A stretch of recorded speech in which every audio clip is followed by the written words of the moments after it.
Goddamn. Very crazy. Ay. No, we're looking at Yes, my favorite streamer is Ace Tooney. I'm not biased at all. I sent 806 chats. What the hell? Oh god, I didn't even check that for my numbers. Hold on, I have them saved. Chat sent as a mod, 806. Well, because you only really send chats in the server that you are a mod of. Okay, hold on. God damn. So wait, what was your hello, Amazing? My Twitch recap title. Welcome. As a watcher, right? As a chatter, as a viewer, was Grass Toucher of the Year. Oh. Because I only where do you find that? It's at the very end. You'll get it once you get to the end. Scrolling but apparently all the way down. I sent 795 chats. I got Patron of the Arts of the Year. Is that it? Yeah, that. Patron of the Arts of the Year. You are on time for stream, Mason. Look at that. Because you don't have classes, right? Well done. I heard that as you don't have glasses. You could tell how awake Mars is, you guys. Yeah, Mars literally woke up 10 minutes before stream, guys. Tired. For her nap. But all right. I'm so sleepy. So it makes sense that you're Patron of the Arts of the Year, because as a streamer, we are Fine Artist of the Year. Ooh. Because you just do so much art streams. Very nice. 1,081 hours watched. Holy shit. 57,000 chats sent. And 160 streams. That is crazy. And we got 79 new followers. Hello, Pastry Puffs. Neither of you do the Twitch recap. 79 followers. I don't know how you guys get the freaking YouTube recap. I can't find it. Try. I'll look into it. I kept doing the things that they told me to do, and no. Weren't happening. Uh-oh. Sounds like Ori's sleepy too. Yeah. Ori plans to wake up way too god-awful early tomorrow, though, because she wants to beat the traffic and get home.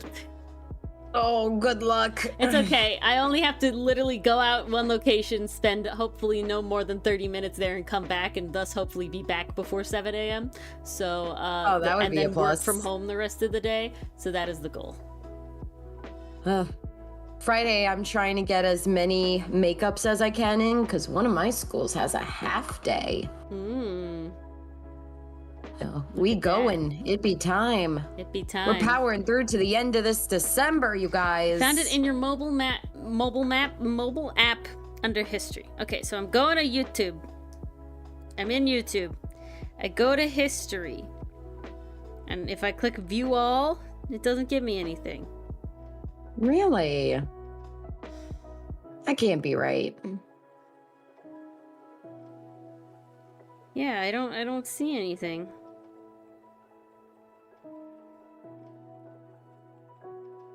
Maybe I don't watch YouTube streams.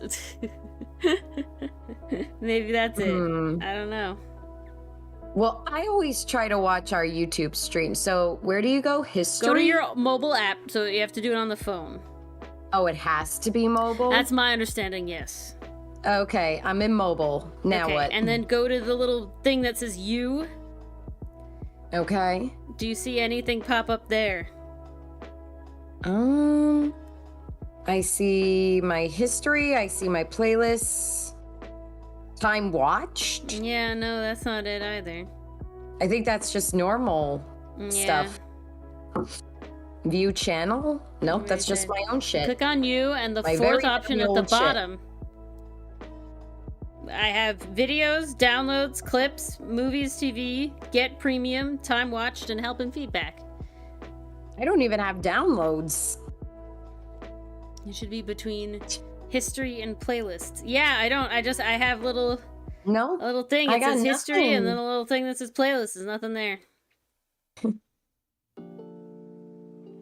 Thanks for trying to help us, guys, Yeah, but no, I think we appreciate it. just got snubbed by YouTube. Oh, damn it, Dichotomy. I thought you said you do have ears.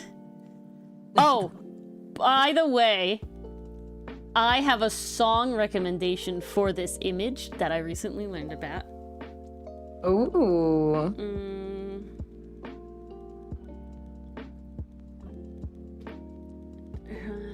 This one. Pray tell, what song? So it's called Don't Think, Just Run by Beth Crowley. Oh, shit, do I know that song? I don't know. That sounds so familiar. Well, I'm going to that not song. play it, but I'm going to send it to you. And then I'll put it in the so chat hyped. as well. I'm so hyped if I recognize this song, because that'll be like, woohoo! If it's the one I'm thinking of, and I'm pretty sure it is. Well, that'd be pretty neat. But alright, I need to finish the second sketch of Aster and Sinnit. And then we'll be on to the lines. Okay, let's do it.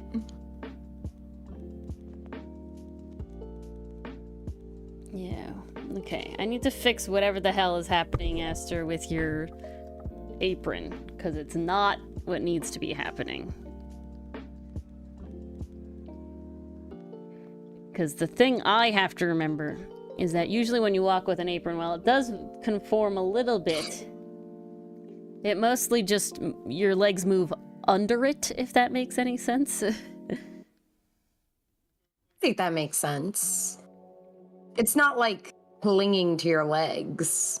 Yeah, your knees can like hit it out, you know? So there's not really like a big crease in the middle where it's really like doing a thing. Oh, I don't know if anyone in chat was watching Arcane or had watched Arcane, but I finished Arcane. Nice. And I finally understood all the. So it was. Are you gay. still intact? I'm personally still intact. I think Dylan cried. There's a lot that happened at the end. I very much enjoyed the gay, and there was more gay than I expected, but not in a ship that I didn't expect to happen. Just like they visually showed more, and I was very proud of it in the sense of like, wow, we usually don't get this type of gay, you know, like this. And I was like, oh wow, that's pretty neat. That's really neat. Yeah, but then I finally understood the various ship art I had seen online fully. There's one ship that personally I don't really ship that hard, but definitely the other ship that finally came into fruition was like, yep, oh, this is you guys told me it would be gay, and it was just gayer than I could have dreamed. You're like, yes, this is the good shit. Oh yeah. No, it actually wasn't the finale, Mason. It was one of the last 3 episodes. I think it was the 8th episode. There's a significant, it wasn't like scissoring explicitly, but there's significant Yuri happening in, I believe it's episode 8. And it's done very well, in my opinion. It's done very tastefully. But it's definitely like, they don't usually show Yuri stuff, I find, in media. You know, there's a lot more yaoi, right? So it was like, yeah, this is nice. You know, we have the Fallon and Marcel walked a little bit, and then we have Caitlin and Vi. I don't think that's a spoiler. Everybody knows they were going to be things. Mathan, you'd have a good time. I promise. Mathan, you like women. Watch Arcane, okay? That's all I'm going to say. It's pretty good from what I hear. I can't confirm. It's very good. I very much enjoyed it. I think I do find that we were at a bit of a detriment because at the end they do bring back a lot of stuff that happened in season 1 that is so long ago I kind of forgot exactly what had happened. You know, I could have done with more of a recap, I think, than what they gave us at the beginning, because there's a lot of bits where it's like, oh yeah, I do remember talking about this vaguely, kinda, maybe. You know, I'm pretty sure it's in the first season. But it was like, wow, I really have to like think about what happened in the first season. That's just a me thing, you know. That's not like the show did a bad job. It's just like, if you can watch season 1 and 2 closer together, I don't think you need to binge them. You know, we watched 2 episodes a week, and then the last week we did 3 because that's just how math worked out. That's a pretty good way of doing it, I feel. Because, Yeah. then the series just goes by too quick and you don't appreciate it. And I just personally don't have that time to give up. Valid. I feel that. I really need to spread it out, man. I really need to spread it out. It's funny you mentioned the catch up because my dad and I recently are catching up on Vox Machina season 3. So it's funny that you're getting all the gay, Ori, because I'm getting all the straight right now. Like they are literally they're done everyone well this season. No, it's done very well. I'm not knocking it in the slightest. Although, Vax, get your shit together, please. I'm begging. Yeah, Vax needs it. Vax, get your shit together. Your sister is running laps around you. Jesus, yeah, dude. really though. Percy's a little more with it as well, though, if we're being honest. Keelan and Vex are very like, side glances and whatever. But Percy and Vex are very much like, no, we know what's going on. We're here. Yeah. They're here for it. Imagine being straight. Yeah. It was so funny watching with my dad because the spicy scene between Vex and Percy came up, and my dad was like, "Oh, they're going there," and I'm like, yeah. It was even funnier because watching it, he saw the warning for TVMA that had like nudity, sex, and he's like, you know, there hasn't been much of that this season. I wonder when it's gonna happen. And then literally, and then. Oh, okay. I guess that's what that was for. Like, yep. Yeah, Dad. That's why they put the warning. Which is hard. Is that a book? Is that a game? Is that a show? That one. I don't know that one, Pastry Puff. What medium is it? We cherish the surprisingly well done straights around here. Oh yes, a video game. Nice. No. Mars and I were actually literally talking about this when she came over for anime day last weekend, because we were raving about Dan Dan. Recent episode of Dan Dan, and we were basically analyzing why Dan Dan was a good straight, romance, and then other shows that were good straight romance compared to one that wasn't. And without spoiling Dan Dan at all, we came up with the differences of why Kim Possible and Ron Stoppable is a really good straight romance at the end, but Danny and Sam from Danny Phantom as an example. were not. And basically it came down to the rest of the world doesn't push it. Basically, like, what did you say? They're not entitled to it, right? So in Kim Possible, so from a writer's perspective, if you're going to make a couple interesting, there's a couple things you gotta do. You can make it obvious that a certain group of characters are going to be endgame. There's so many pieces of media that do that. But why do we watch media? For entertainment. We want to see the journey. We want to be entertained. We are intrigued by how these two different personalities are going to interact off each other. And if you start from the perspective of, oh, they start out as friends, it could be interesting to see why they'd be good together as a couple. We get this with Okarun and Momo. We get this with Kim and Ron, where we have moments of good friendship, but we can also see how they make each other better. If they took it, further, it would work. In a relationship. The problem I had with Danny and Sam and Danny Phantom is that, at least in the context when Ori and I were talking about it, is that the writers feel like they're entitled to this couple. Like, from the get-go, the bullies are saying like, oh, Danny, you need your girlfriend to come save you. And they're saying like, not my girlfriend, blah, blah, blah. But like, the seed is planted. You know they're going to be endgame. So it's like, okay, fine. What are they going to do with it? Season 1 is good. I'm not going to trash season 1 because they actually like give good episodes that show how Danny and Sam would be a good couple and how they'd be a cute couple. By the time you get to season 2, that ends. But the writers are still treating the couple as inevitable. Even when they bring Val in, which is a whole other mess. Like, you set up this other potential for Danny, and in my opinion, the better one, honestly. Yeah, Val Way better. Amazing. That was the funny thing.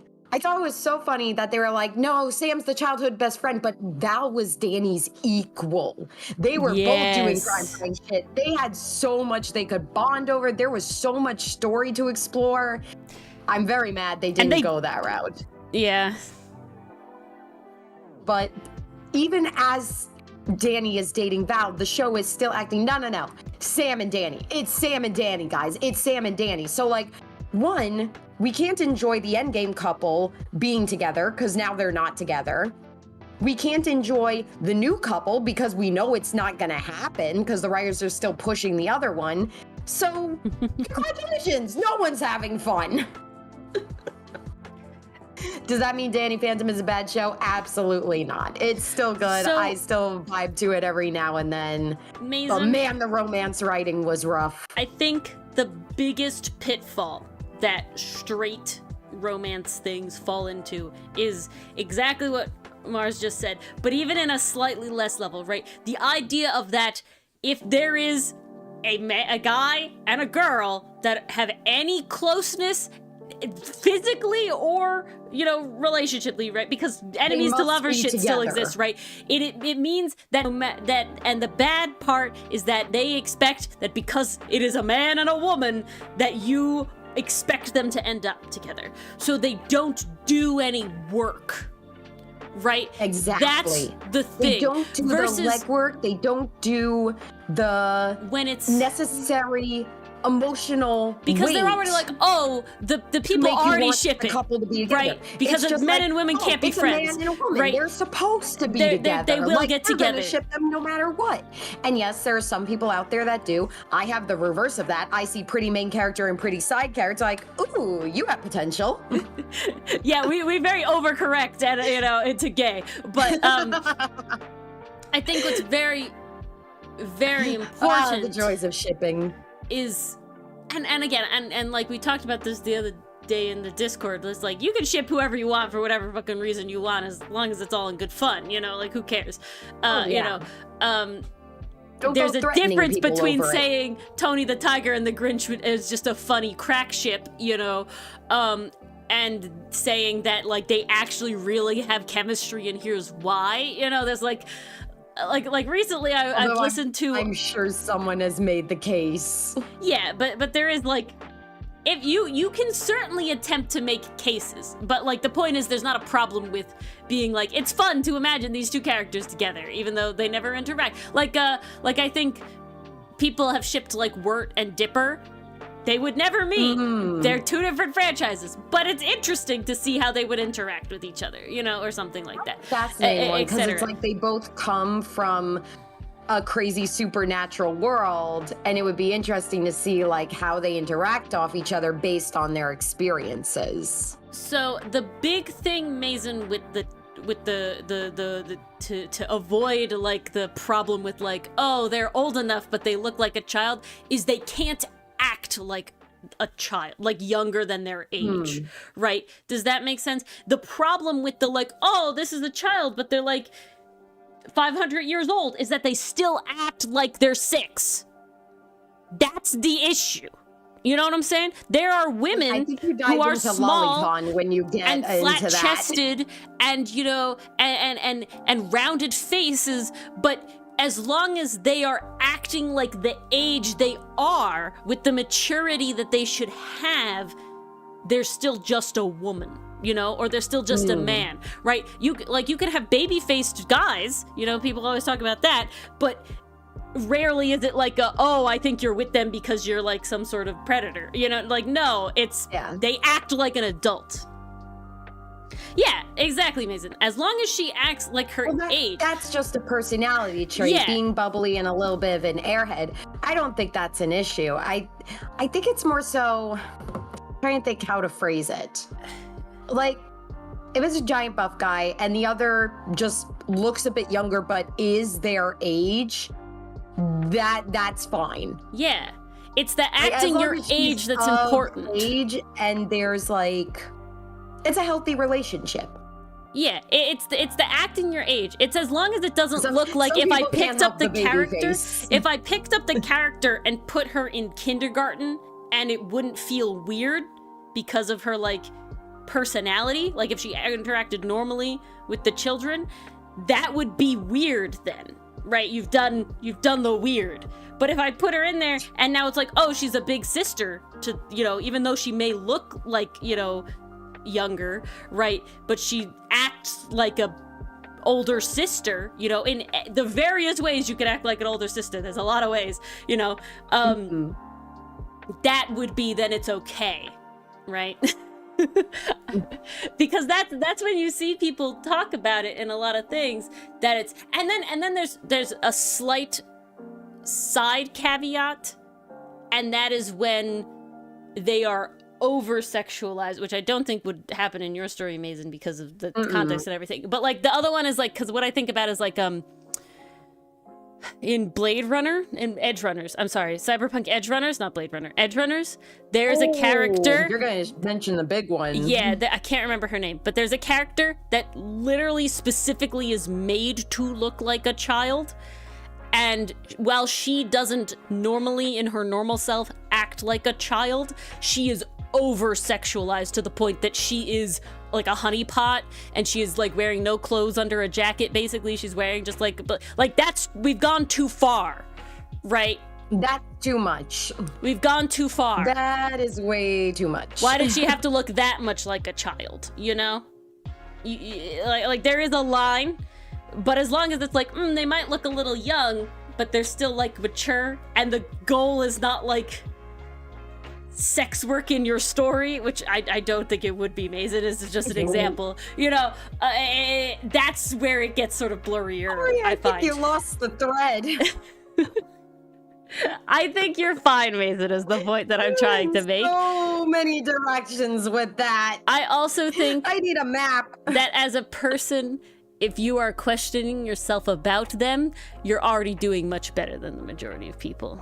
Well, that's the big thing, because like if you have that concern, like, oh, what if this is too far? Oh, what if this? What if that? Because the people that are like, doing the things, always keep yourself in check. The people that are creating these things and doing these things are not thinking about twice. That.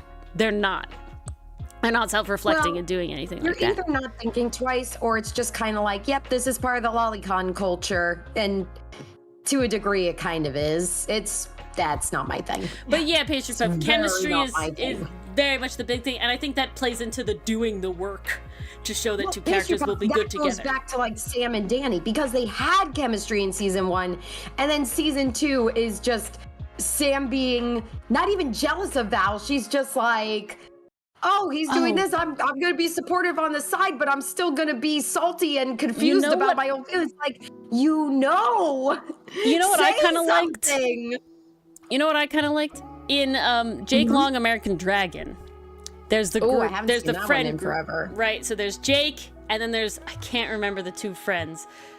The other guy and the other girl, very similar to like the Danny Phantom friend group makeup, right? Yeah, you got a main character dude and then another girl and a guy side character friend, okay? And I don't think they ever try to pair Jake and the girl in any way. He always has like the huntress, girlfriend that's on the wrong side, forbidden lover sort of Romeo and Juliet shit going on. But what I did like is that while all that's going on, is her name Trixie? I'm really blanking on her name. Oh, that sounds familiar. Hang on. Jake Long guest. Yeah, Trixie. Trixie and Sid, right? So... Is it Spud? Spud! That's what it was. Spud. Trixie and Spud. Oh, okay, I see him. They get together. Right? They get together. And that's really fun. That's unusual, not having the one person in the friend group hooking up with the main character. So it's like in the background thing, they get together. And that's really fun. Also, and honestly, they have a lot of chemistry. It's really cute. It's really fun. Also, another thing where that happens in Miraculous Ladybug, God, I'm blanking on her name, Marionette's best friend. But her, it's like Anya. It's not Anya, but it's like... She has glasses, right? Aria or something, yeah. And it's her and Nino, which is Adrian's best friend. They get together, and they are also really great. And it's like, they had to give you something because Marinette and, you know, Adrian will never get together. But, see, that could be fun, Mason, making a joke about it as well, you know, that she acknowledges it and everything. But, you know, because you gotta, it's one of those things that's tough because there are women in real life that are fully adults and still look young, you know? And it's unfortunate for them that they have to navigate this world that is like, oh, if your boyfriend dates you, cracked me the hell they're up. a predator. Like, that's terrible. One of my kids, Makoto? I don't know No. how we got on the conversation. We were talking about like the people in his family. So I ask about his younger and older siblings, and he tells me about them, and then he goes, "You're their age," and I'm like, "Oh, I yeah, am," and that's he what I'm goes, thinking of. "Yep, you're 13." And I'm like, "No, buddy, Okay. I'm older than that." And he goes, "How old?" I'm like, "It's a big 2'6", and he goes, "Whoa!" I do have to tell you, Although the one that cracked me up when he was like, "My mom is 89." I'm like, yeah, children don't tell your mom have that. no concept of No age concept of and age how you look with whatsoever. age until like It's hilarious. middle school. I'm telling you I guys, you want to see, make a Mason, I see. convincing child character? All right, guys. Mars's 101 to making a convincing child character. They don't constantly substitute R for everything. No, so make most sure you don't. Get it right. Most don't. They have no perception of age They have and no numbers filter. and how they relate to each other. No filter. And they are very centered on themselves. They are Self-centered? their own little world. And they take And things you at face are a part of value it. literally. Mm-hmm. Okay.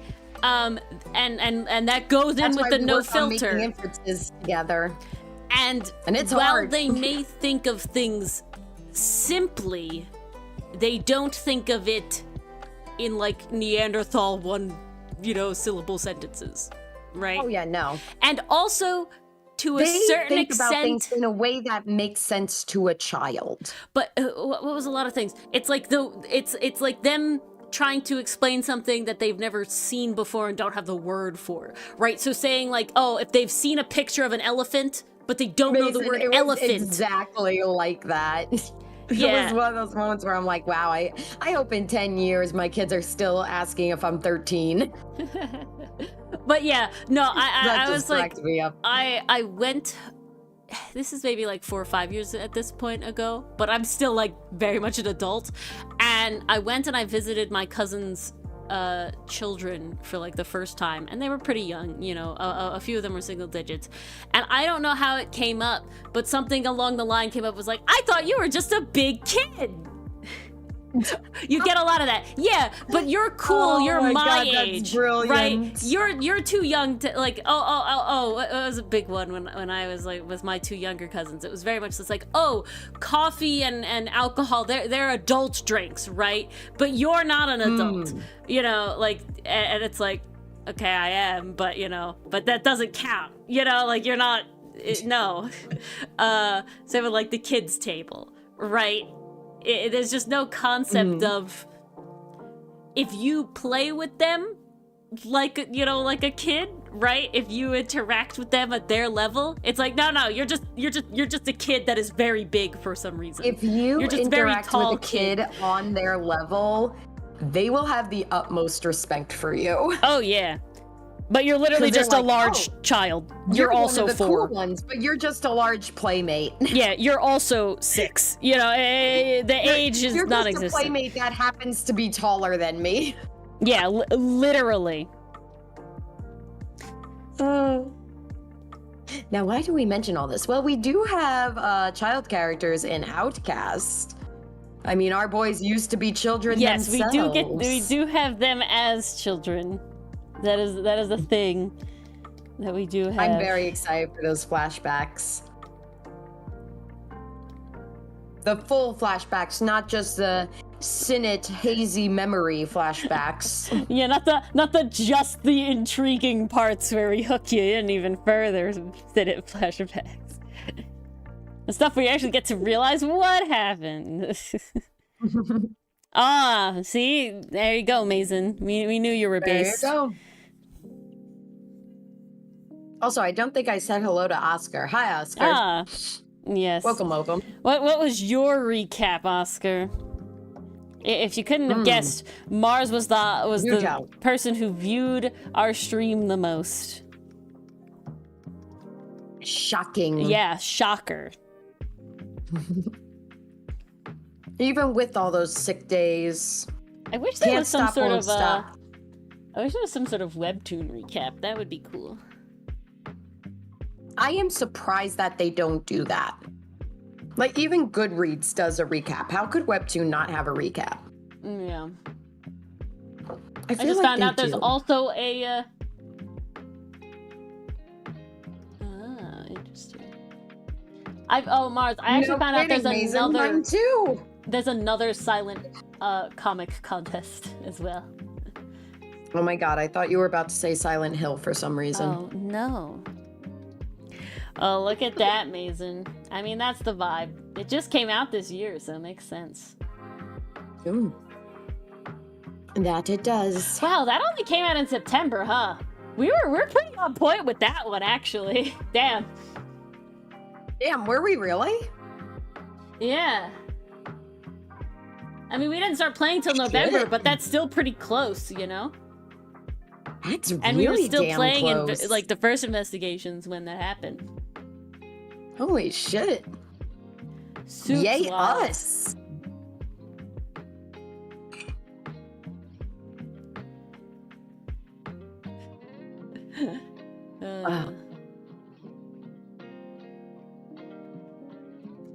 Beautiful. Oh god. Man. Oh no, what happened? I tried to pick up my pen and immediately got it tangled in my mic, so it fell out of my hand. Oh man. Oh man, indeed. But yes, why were you so beat today, Mars? Just long day? Did it rain by you? I think it did rain by me, which certainly didn't help, because when it rains, I have to use more brain for driving, because rain plus fog plus assholes equals not a good time. It was very foggy later. That was crazy. It was so bad. It was foggy today, it was foggy yesterday, and it's just not letting up. I think it also just hurts me because if it was colder, all of this rain would be snow, and that just upsets me. Like, guys, I am of the opinion of if it's December and it's gonna be cold, at least give me snow so I have something nice to look at. Because if it's just cold and raining, What was your I'm just first wet and most used miserable. game, Pastry Puff? Oh, now I'm curious. If it wasn't investigations, what was it? But yeah, no, if it's gonna rain in December, that rain better turn to snow. Because now I'm just wet and cold. Like, at least justify my being wet and cold by giving me some snow. It's worse. Because you're not only wet and cold, you're also, at least in my experience, clammy? Because it's misty outside. So you're also damp. I was so clammy today. Which is different than wet. I don't know why. That never happens to me. Like, guys, I felt horrible driving home tonight. I had just finished with my last person for the day, got in the car, and as soon as I start driving, my stomach is like, it's doing that thing where it feels empty, but it's like one of those, am I hungry empty, or am I like, this is gonna be a stomach pain empty? So I'm like driving, I notice my gas is empty, so I'm like, okay, I'm gonna have to drive out of my way to go get gas. And as I'm driving, I'm just like, wow, I'm clammy. I feel really hot, and wow, my stomach is to the point where like I feel like I might throw up because I'm so hungry. This is not fun. Luckily, some stew when I got home fixed that right up, but I was like, wow, that has not happened in a while. Yeah, last thing we need is you fainting in the car or something. Oh God, please don't wish anything else on me. No, knock on wood. There was a joke I made back in college where I was like, my body is determined to make me pass out in every new location I go to. Oh no. I don't want the car to be one of them. Yeah, don't say shit like that. God. Well, I will say, you want to choose a place to pass out? Choose the hospital that you work at. Yeah, at least everybody's ready there. They got people to me so fast. That was the funniest thing. So, guys, I had an internship where I worked with some older adults, and we did a lot of feeding therapy. So I was new. I think it was maybe like my second weekend, so I hadn't been there for very long. I was still learning the ropes. It was early. And I was working with one of my patients that morning. I was feeding her breakfast, and as I'm doing it, I start feeling my vision go, and I'm just like, okay, I think I'm about to go down. This isn't good. So I turned to my supervisor. I'm just like, I don't feel good. Can I just sit down for a minute? And immediately she's like, what's wrong? Are you okay? Like, are you okay? And I'm like, yeah, I'm just feeling a little woozy, a little like this, that. And I'm like, guys, I'm not squeamish. I have seen gross stuff in my life. I have touched gross stuff in my life, not by choice, just by proxy. But what I'm saying is I could take a lot. So this was not wooziness because it was like, oh, the mashed up food is making me feel ill. The look of it. No, this wasn't that. This wasn't that. This was like, I am either dehydrated or I am having a problem. This was Mars having a problem, not... the best place to go down, because literally right outside the door, there were nurses. They set up an EKG. I was like, well, if my body had to choose any place, I guess here's as good as any. Mars's like brain or whatever pulls out like a checklist, checks off. It's more convenient than passing out in your retail store, that's for sure. I bet. But moral of story, drink water and eat more food if you're going to do lots of stuff that day. Yep. It's such a high in protein and fiber. It's such a fine line to walk, though, because like eating in the morning also makes me sick. Because it's too friggin' early. Like, my stomach is not up at that time. So, like, that's why I usually, nowadays, I see, like, maybe 2 clients, and then I have, like, a little break to quick eat, like, a couple granola bars and a yogurt. See, it's very interesting, Mars, because I feel similarly. I definitely can't eat, like, true breakfast in the morning before work. Right? Like, I can't do it. But for my entire life, basically, I've always had a glass of warm milk in the morning. And I always have a glass of warm milk before I go to bed. Right? So it's like, I find milk to be very filling. And I find milk to be so filling that even the little bit of whole milk I put in my tea, at least satiates me for like a period of time, right? Like, you can't have tea if you're full, you know, like it is filling. And so, like, I'm just curious if there's like having a little glass of lactate or something in the morning. You know, I might try that. Just you know, because it's like, it's not fully a food, right? But like something to put in there where you're not like starving suddenly, because I find if I don't have it, I'm like suddenly starving. Like, there's not like a gradual like, oh, I'm getting hungry. That's what I felt like at the end of today. Yeah, it's like which surprised me, because I literally had a yogurt before I saw my last client. So I'm like, I don't know where that came from, but we running around more? We'll figure it out. Sweating more? Well, technically, yes. I was running around a little bit more. That might do it. Probably the key to the solution. But next week is the last full week of school, and this Friday we got a half day. Ooh, fancy. So, very nice. I am going to savor those 2 weeks off. I really am. I'm hoping that I end up not having to work on Christmas Eve. Do I get paid? No. Do I care? Not enough. Also, no. Oh, also, this is a side thing, Mars, but of course, after we saw each other, I ended up getting you a another Christmas gift on top of whenever the thing comes. Oh my god. Because I was like, it's too good. I bought myself something too, so we like semi-match. The funny thing is, Ori, your gift, one of them is a pre-order, and then the other one was like, ooh, Oh, Ori would snap, really love Mason. this in her collection. So you're getting 2 things. I have no idea when the hell they're going to arrive. Hopefully Yeah. soon. Mars and I are definitely in There's the... no guarantee. We get each other presents at least twice a year. When will you get them? Who knows? Time. That's you know? the difficulty of liking shows. Because all the merch... It's the difficulty of just is being part of pre-ordering. any fandom. Yeah, exactly. Because just like, craziness. I don't know if anybody knows... For the semester? Nice, Mason. I don't know if anybody knows the YouTuber Mariah Elizabeth, but I watch her. Not like religiously, but fairly often. And she has this one character, and his name is Georgie, and he's great, and he's a pineapple duck. He's adorable. And so when she came out with his plushie, I got his plushie. You can't say pineapple duck and not show it off. Okay, Mariah Sorry. Elizabeth. Georgie! The tax is due. Okay. The tax is due, Ori. Let's get... I think this is... Georgie comes in a lot of different, like, forms, so I'm trying to find the original Georgie. I believe that this... The OG Georgie. This is the original image of Georgie. Okay.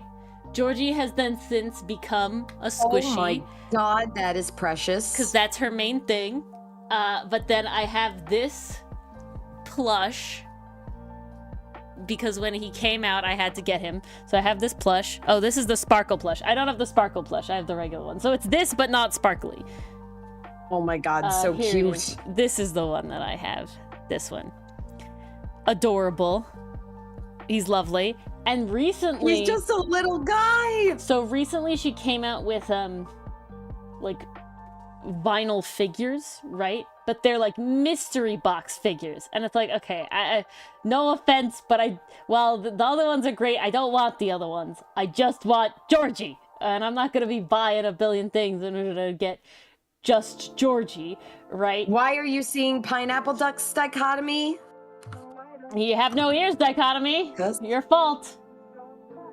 And so I went on eBay and I was like, somebody's got to be like reselling these already opened with the confirmed one. And they were. So I bought myself Nice. because I wanted it. I am going to get the Croco Nana one day. I'm going to treat myself to a Croco Nana because it's too cute. He came so fast. Like I literally ordered him like 1 or 2 days ago. And I have him now. Damn. He's so cute. He's zoomed He's my over favorite character of shit. hers. I do like, she has another like mascot-ish character. She basically her whole thing is she makes like a ton of characters, but in a ton of different forms of art and stuff. And sometimes it's like bringing them back in different forms and doing so whatever. Fun. It's really fun. What I also really like about her is that the hang up, well, like obviously she wants her art to be good and stuff like that, she still shows like her failures and things that she doesn't like, you know, and she's still like it's just a very down-to-earth kind of art vibe, right? I don't feel like a humble and honest feel to her it. channel I love that. definitely feels like real, if that makes sense, versus like sometimes you watch other artists and it's like, why is all of their stuff good, or their sketchbooks looks epic, and it's like you have to realize that like this is the special good look sketchbook sort of thing, right? That's why I really like them drawing with waffles. This is the curated sketchbook. But that's why I like drawing with waffles. So she was also very similar, where it was like drawing live in a sketchbook, and it was like sometimes it's, you know, she likes it, sometimes she doesn't, and everything, and it's very cool. That's awesome. Alright, I will be right back in a moment. I gotta go grab something, okay? How dare you? BRB. I'm sorry. My cat's whining. I gotta go take care of her. Take care of her. But yeah, so I like Georgie, so I was like, yeah, I'm just gonna get me the little the little figure. I'm not trying to blind box the figure. I think blind box figures are fun, but only if I'm like relatively equally as happy to get any of them. If there's one where it's like, I really would be unhappy if I got this one, I won't get the blind box thing. So yeah.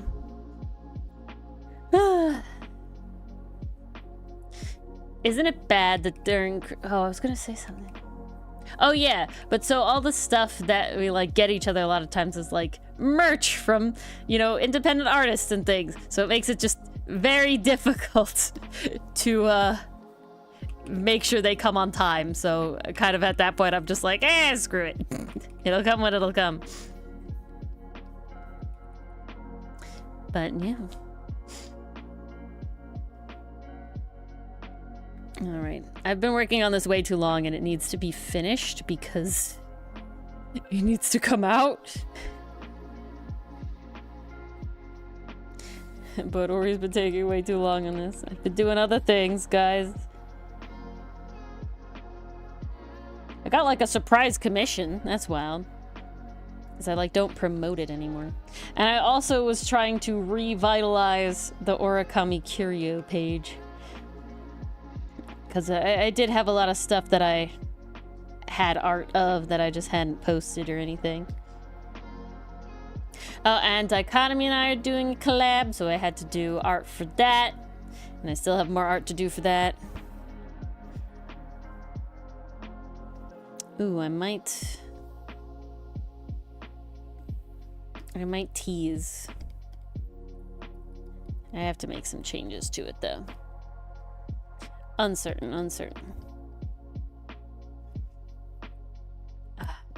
Guys, can you believe it's like just over a month before Outcast is out of hiatus?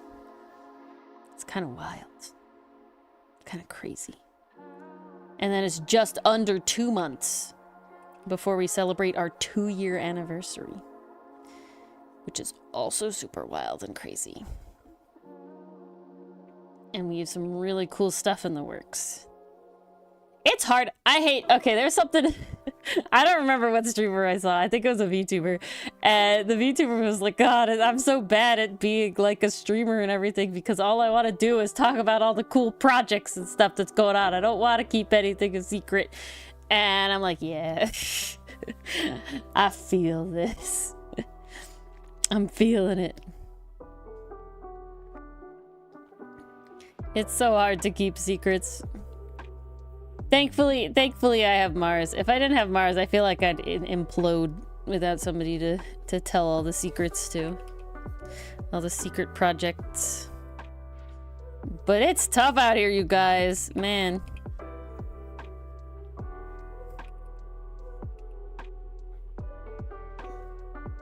Does mean I have way too many things happening, though. I slacked off these past couple days. Monday was so draining. Oh my god. I had a bunch of sites I had to look at trees for, and then they tricked me, the sites tricked me, nobody else, into believing that I was going to be able to finish them all in one day, and I could have, except the last one was blocked by someone decided to have an accident right there, like right before. And it was just traffic. And so it's like, yeah, no, we ain't doing that. And I left. And I went home. She wanted treats. That's why she was yowling. Of course. And then it took me an hour and a half to get home. Oh, Jesus. The place is 20 minutes away. That sucks. So that's where I'm going tomorrow morning at 5. I'm basically gonna attempt, because the goal is to be able to come home and then work from home. So I'm not even really gonna get properly dressed. I'm literally going to like throw on like snow pants and like my jacket and drive over there at like 5-ish in the morning, so that hopefully I can get there in only 20 minutes, and then I can turn around. I could do my thing for like 15 minutes, and then I could turn around and come home and work from home the rest of the day. That is my goal.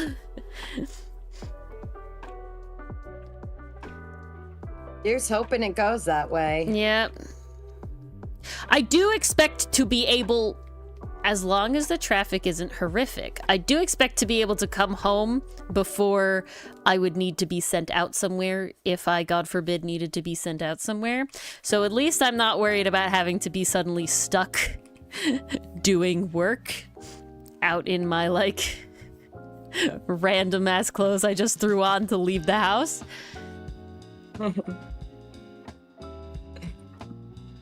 I should be okay. I hope tomorrow goes as smoothly for you as you're hoping. I'm pretty confident because also it's supposed to rain like all day tomorrow, and while that won't necessarily stop excavation, it does usually turn people off from doing excavation. So there usually is overall less excavation. Less excavation? Yes, yep. I said that purposely, that wasn't a slip. Oh, I knew. I just had to confirm. Oh, guys, I've also been hit with like the cooking bug. I don't know what it is, but even yesterday, like I said, I came home much later than I normally do. Very upset about that. Didn't want to have to do stuff. Really was like, oh, not getting the stuff done I needed to get done. But then but because that was happening, I was scrolling and I came across a food. And I was like, you know what? This has inspired me. So I made, to my understanding, kimbap. I don't know if I'm right or not because technically it was like my version of it inspired by what somebody else called kimbap. And so I'm going to just say that I made kimbap. And it was delicious. Holy fuck. Oh my God. It was so good. Sounds amazing. What is that made with? So basically it's Korean, and basically it's, again, to my understanding, is basically you make rice and then you also make a bunch of other like sides or like toppers. And so it's like in the one she showed me, she did like a flat omelet cut into strips, carrots. Ooh. I can't remember the other thing she did, but I did those two things and then red onion and green onion. And then in that something really else, good. She had made like nori cups with ground turkey. And so I took the ground turkey recipe from that and made that as a topper as well for this. And then basically you take like a little square of nori, or in my personal case, soy paper, because I do not like nori, and you hold it in your hand and you use your chopsticks to fill up the thing with the rice and the meat and the toppings. And then for me, I would put Kewpie mayo. Dylan would put yum yum sauce, and I would do that. And then you just eat it. You like kind of fold it, kind of like a taco, and you just eat it. And it was amazing. Fantastic. That's why I really do like kimbap and bibimbap, because both of them, again, to my understanding, are like set up as to where you can just throw whatever you have in the fridge on it. And so kind of like a refrigerator meal. Yeah, like a no food day sort of thing, right? And to me, the only difference is how you serve it and what type of like meat. Because to my understanding, bibimbap is always like bulgogi meat, so that's always beef with like bulgogi seasonings. And then you put whatever vegetables and stuff on it. It can vary to you, and then you put a soft, over easy fried egg on top. And then you make bibimbap sauce. Sounds so good. Which is a different thing. Versus kimbap is, like I said, I added the meat. I don't know if you always add meat or not. Or if she added... Oh, I think she might have added fish cakes. I think that's what the person did. I didn't have fish cakes, and I didn't personally want fish cakes. So I did the ground meat. Strips You're of meat... You're not a seafood person. No, I'm not a big seafood person. I do have plans to attempt tuna. Ooh. Like canned. What like are you going to do with tuna? It's again the same person that I got the kimbap and ground turkey thing from, to make like these little tuna rice ball things that just sounded good. And I was like, all right, if we're seasoning it enough, maybe I'll like it. But Dylan said he likes tuna, so whether or not I like it, he will. You're making tuna, and so that works. But yeah, and then so it's like making tuna. You just add whatever vegetables you want, and the difference is that it's served in your own bowl with that, and you're served like a rice bowl. There's no like nori foldies involved. And versus kimbap is the other way, like I said. So, and then it's the fried egg on the bibimbap and the bulgogi meat. Just listening to opera. What opera? Ooh, do What opera? tell. I got to see The Flying Dutchman at the Met. Ooh. Did you come to that one? I think I did, because I think do that was remember seeing our the Flying class. Dutchman. Yeah, I think that was our class, the class we had together. I don't know if that was our class. I think I went to go see that one with my grandma. Because I don't remember doing that as a class. Pavarotti. I've also seen De Fledermaus, which was a very interesting one. I saw, I think... It was all in German. I think the other one I saw was Hansel and Gretel. Ooh. Yeah. That's very cool. That I saw with my grandmother. Oh, Yeah, because the nice. Flying Dutchman I specifically remember seeing with our like music theory class. That was like Oh, a whole wait. thing. And Wait, we the went... Flying Dutchman? No. I'm thinking of Phantom of the Opera. I've seen Phantom of the Opera with my grandma. Yeah, no. The Flying Dutchman was specifically I don't think a we saw field trip. Flying Dutchman in person. I no, we remember did. watching that on like an old VHS that the music teacher had. We saw it in person, and because I remember that there was a student that fell asleep and he was snoring, and they were very upset with him about it. No, maybe I was there. Yeah, and they were very upset with him about it because that was our music theory class, which we had together. Wait. I'm gonna send you the name of the kid. I think it might have been. Oh, I don't remember if I remember the name. We'll see if you're right and I... Oh, God. I don't even remember how to spell his name. I think you're gonna know who I mean. Probably. But I'm pretty sure that the only reason you would have seen that is because we all went with that. And then there's the little like translator bars on the backs of the seats. I'm sending you like the phonetic spelling of his name. I have no idea how to spell his name. Was it him? I don't think so. My recollection was it was... But I don't know. That makes sense. I think it was him. Like my heart of hearts says it was him. He would do that. He would totally do that. My heart of hearts says it was him. But yeah, and so that was really cool. I remember seeing that. And then yeah, I saw I'm pretty sure it was Hansel and Gretel with my grandmother at the Met another time. And then because the where the ballet is, well, the New York City Ballet is housed is like the same complex, isn't it? So like, yeah, I think so. Yeah, and so then I went with my grandmother to see the New York City Ballet. It was just they had a show, and part of it was they did West Side Story, not the whole thing, but like a part of West Side Story in ballet. So that was really cool. And then they did, of course, an excerpt from the Nutcracker. Not the whole thing, but just I have seen the New York City Ballet, the Nutcracker, but this was a separate thing. So yeah, those are those. What is that place called? Lincoln Center. I remember going to see. It might be Lincoln Center. I remember going to see the Phantom of the Opera with my grandma. That was a very fun one. Like the set production was really nice.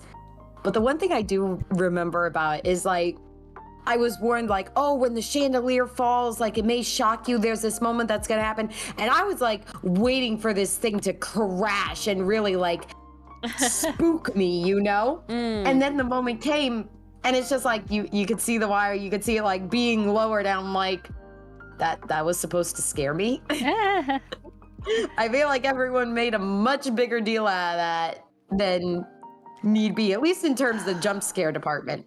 In terms of drama, it was great.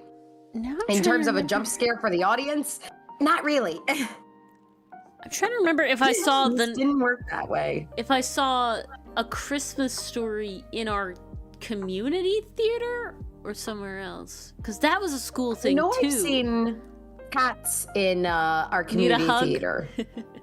Yes. I never saw that one. I didn't see Cats in our community theater. I saw Cats at a different theater, somewhere within driving distance of where we live. Because for Girl Scouts, my troop went, and it turned out that my uncle was playing in the pit. Oh, that's cool. So that was cool.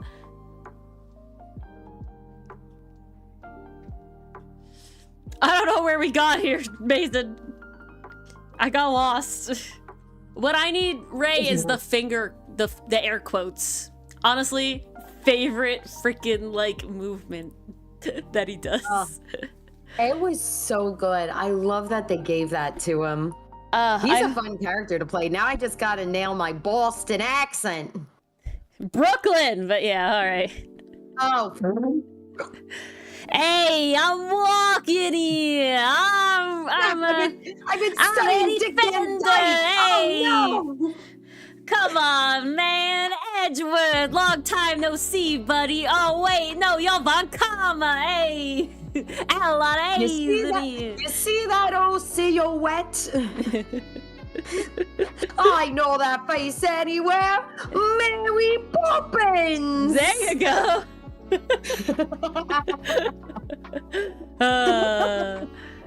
No, that's Cockney. I know, but that's the one I studied. Wow, you need to save that one for when we do the Great Ace Attorney Chronicles, because to my understanding, there's a lot of British people in that one. Fun. But Moyles Edgeworth. he's not alive yet.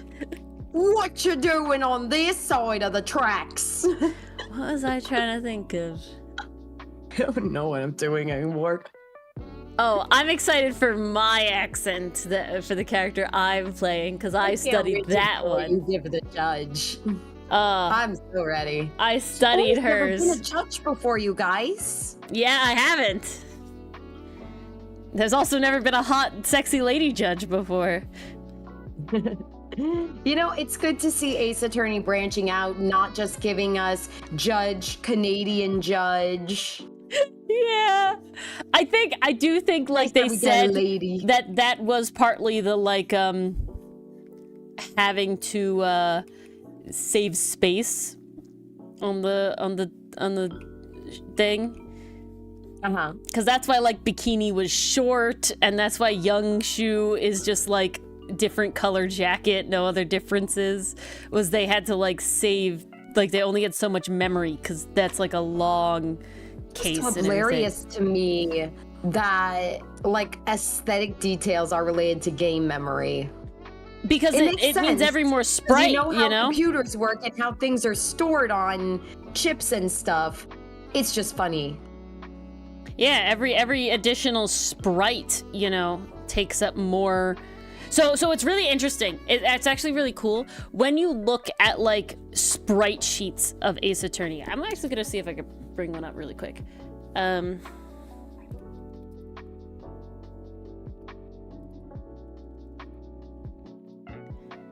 Let's see if I can. This is not the one I want. This is it. This is more what I'm looking for.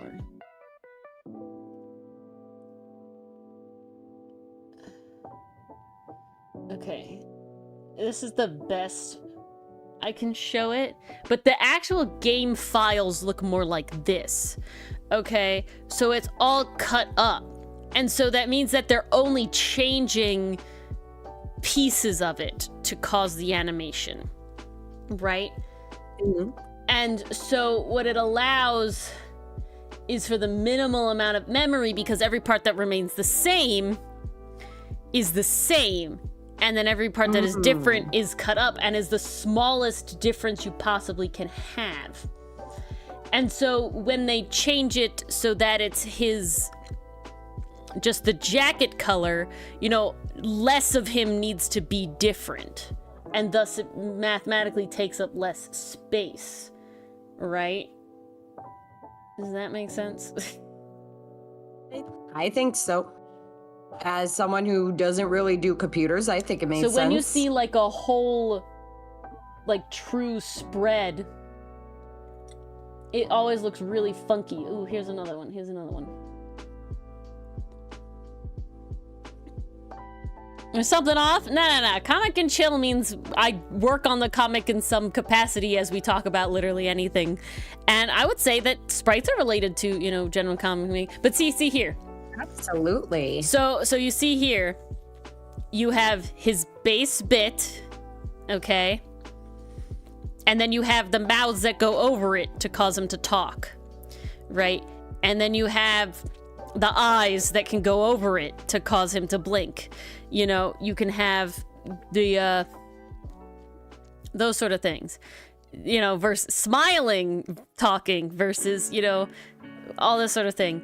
But so what that means is that all of these here, where you don't see his coat at all, mean that did not have to change when all they did was change his coat color. But if they said they did something like how Edgeworth gets like a whole sort of like re-mock-up of his face when he's Bratworth, you know, look at all these, they didn't have to change anything. They would have had to change all of these for young Edgeworth, and that's a file that just continues to take up space. That makes a ton of sense. And that's how that sort of works out. What would be my tea of choice? Ooh. I think... Okay, if we can go relatively vague, I think overall I prefer black teas. Just in general. I like all teas, but I definitely gravitate towards black teas. Even if they're like decaf, I like black tea. Because I like tea with milk and sugar. It is very good.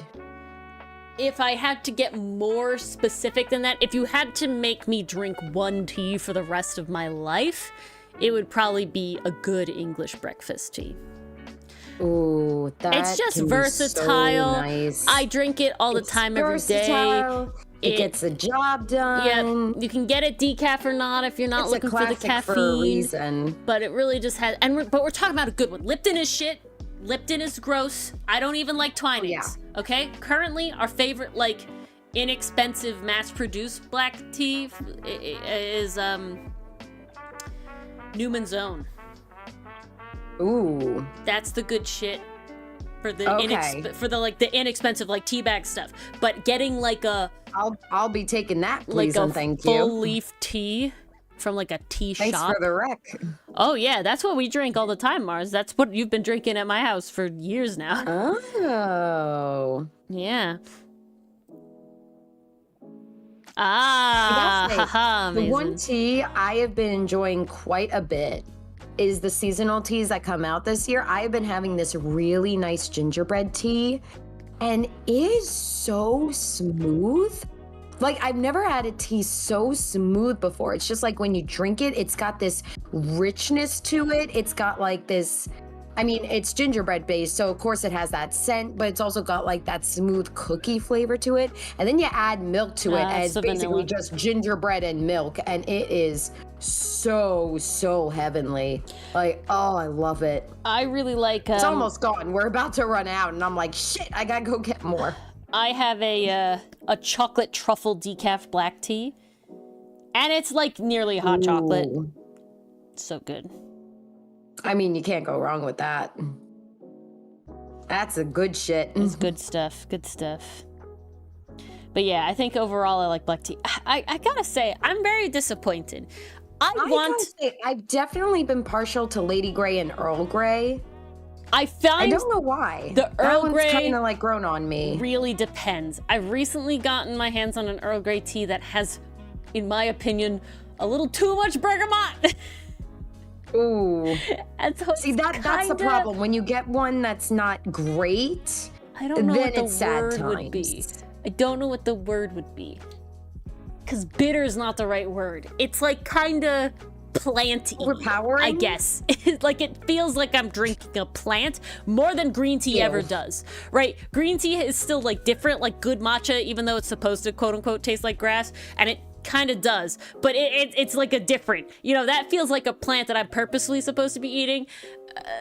Earl Grey with way too much bergamot feels like I literally picked a random leaf off a tree, and it's just like, no, see, I don't want earthy, because earthy is a may different be the tree person, but she flavor. doesn't want that much tree.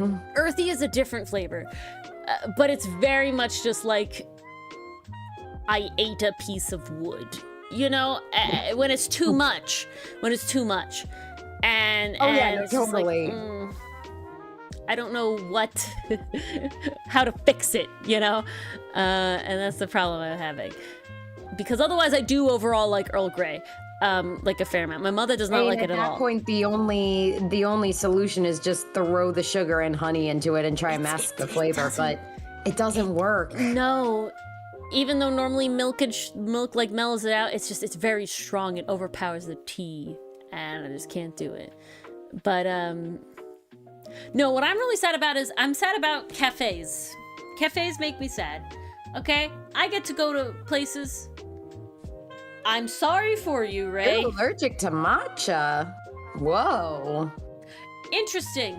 But now my question is, are you allergic to other teas? Like, are you allergic to black tea or white tea? Because they're all the same plant. At least close enough where I'd assume you're allergic to all of them. But black tea is treated differently. White tea isn't. It's just a younger leaf. So I'd be very curious to know. Obviously don't, like, test it if you're in danger or anything. But I'm just curious if you've had experience. But, so I go all over the place for, my job, and I like to try and be like, ooh, is there a little cafe nearby where I could get something fun and unique and nice? And I'm always saddened. I'm not always saddened, but I'm saddened 90% of the time, because 90% of the time it's a cafe that's just like every other cafe. It has literally, and this is not an actual exaggeration, this is real, the same freaking, like, letterboards to put the menu on. You know, the boards with the lines that you stick the white letters in to make words? They have the same freaking boards on their, like, beige, colored wall. And it's, like, all the same type of stuff.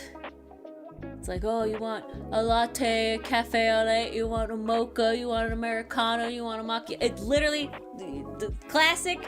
And then it's like, okay, if they serve tea, I don't trust that they serve tea that's not just in a bag, okay? If I'm going to a cafe for tea, I'm not paying $4 for something that I can purchase at Stop and Shop, okay? Like, I want something interesting. And, you know, and okay, And that's a fair a amount of them desire. do have matcha, but it is still the same. You get a matcha latte, maybe a matcha chai latte, and it's like everybody has a matcha latte and everybody has a chai latte, okay? I want something different. I don't want to be going everywhere for a chai latte. I also am upset when places don't have, when they have hot chocolate, but it's just a hot chocolate packet. It's just a chocolate. Come on. Oh, that is the saddest. When they put hot chocolate on the menu, and it's just like, here's a packet that you could have gotten at the grocery store. I'm like, really? It is a sign, Ray. It is a sign. But it's just like, I want to go into a cafe, and I want to be, personally, I want to be, like, paralyzed by choice because there's so many cool things, but I at least want to have something on the menu that I won't find somewhere else, and that is, like, fun. Something interesting. interesting. Just something different, okay? That's why I love hole-in-the-wall places. These are hole-in-the-wall places, Mars. I'm trying to go to hole-in-the-wall places. Yes. Oh. And this is the problem I'm having. I thought you were talking about. Oh, that's no, just I'm not not going fair. to Starbucks just randomly. I am trying to go to independent cafes. Those are not true in the hole-in-the-wall places. Ugh. They can't be if they're serving that. I'm saying they are, Mars. They are. Oh, you're going to the wrong holes in the wall. Well, okay, I'm not, like, searching them out, you know what I'm saying? I'm, like, ending up at a place and being like, is there a cafe, like, within, like, 5-minute walk from where I have to be today, you know? And then if yes, I'll go try it out. But, like, I feel like if you're a little random coffee shop that is not a chain, you should have something cool, one thing cool. And I also want them to have more tea. Or just not coffee. Make a fun drink that doesn't have coffee in it, okay? I don't care what's in it if it's not coffee. I don't like coffee. I don't like the flavor of coffee either, so I sympathize with you. So the only way I could drink coffee is if it doesn't taste like coffee. I've been to... Like, it's got to be that sugared up shit that wrecks you. I've made it to 3 cafes since I've started trying to do this. Mm-hmm. And one of them was amazing and exactly what I wanted. Ooh. One of them was decent, where it was, like, different enough that I had a good time. And one of them was literally like this, like, it's like everything else. and I just was craving so hot sad. chocolate. Very sad. Because that's the other thing, okay? I understand that getting into tea and being a tea place is a specific It's not hard thing. to make a good hot chocolate. But you should have a fun hot chocolate, okay? Yeah. That's it, okay? Because that's easy. You're already making mocha. You should have a fun hot chocolate, okay? I understand tea is an investment, okay? I get it. I totally get it. I totally understand. But why is your hot chocolate fucking lame, If you're okay? already putting chocolate in your coffees You and have stuff, milk. why can't we You put have that chocolate. in a hot You have chocolate? all these fun different syrups. Can you be a little creative? Very upset. Hello, Mancart. Hello, you're here on a Mancart. rant. So my favorite one that I've been to is it had specials, which is epic as Okay. hell. That's what we love to see. Were they And daily or weren't- weekly, like on I think rotation? they were like seasonally. Ooh, very nice. So that could be like 4 to 8 times a year, who knows? But That's a good sign. they weren't all coffee, and thus I got Thank God. a seasonal one, which was a strawberry matcha latte, which had real strawberry syrup in it, not like fake strawberry syrup. Ooh. So that was really good. Oh, that sounds good. I would try that. I'm ranting about hole-in-the-wall cafes and them all being identical and not having anything I'm actually interested in because they only have the 8 classic coffee things and then maybe chai and matcha lattes and like random bag looking tea. for her restaurant to another world a la coffee edition, and she's being very disappointed. I work in an area that is supposed to be the cool place to work, okay? Like it's the tourist place to go. Why are they so... I work in the, like Why I feel are they like selling me mediocre swill? like I work in the places that people like make efforts to go to. You know what I'm saying? Why is all the shit boring? And I'm not talking about it from like a privileged, like, oh, all this shit is boring because I've seen it all. It's like, no. If I literally pull up a cafe and it shows me the same exact freaking board with the same exact 8 drinks on it, it's like, why am I going here? You don't have cool, That's just sad. pastries either. It's all the same stuff. Because my favorite one I walked into, Really? my favorite one I walked Pastries too? so. Yeah, most of the time it's really. Sometimes they don't even have it, and other times it's like again very minimal stuff. But I have heard of Monster Prom, Raymond. Our friend Enthuse, too. our mod, they like to dress up as the Void guy. I'm blanking on his name. Enthuse is very into Monster Prom. But Right. I also forgot the drew name, a too. Monster Prom OC for someone, not 2024 art fight, but 2023 art fight. But so at this same place that I was at, right, they had a matcha strawberry latte, and then I also got Oz. Yes, Oz.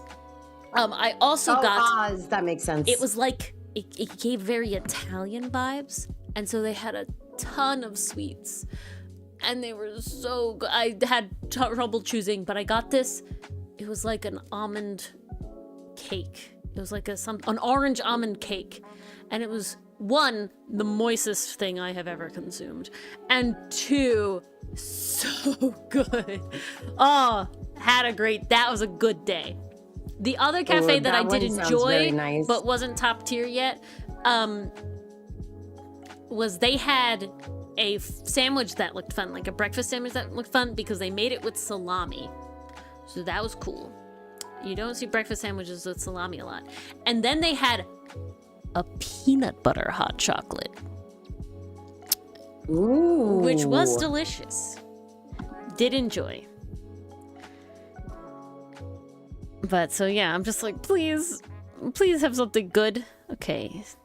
I don't know why Like your we're foot looks begging. wrong, Sinnit, but it does look wrong, and I have to fix it.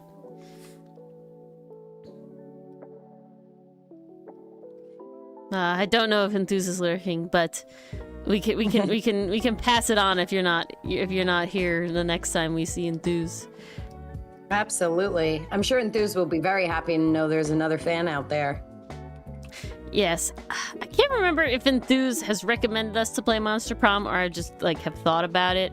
Sadly, it doesn't seem like the super vibe that we would be going to.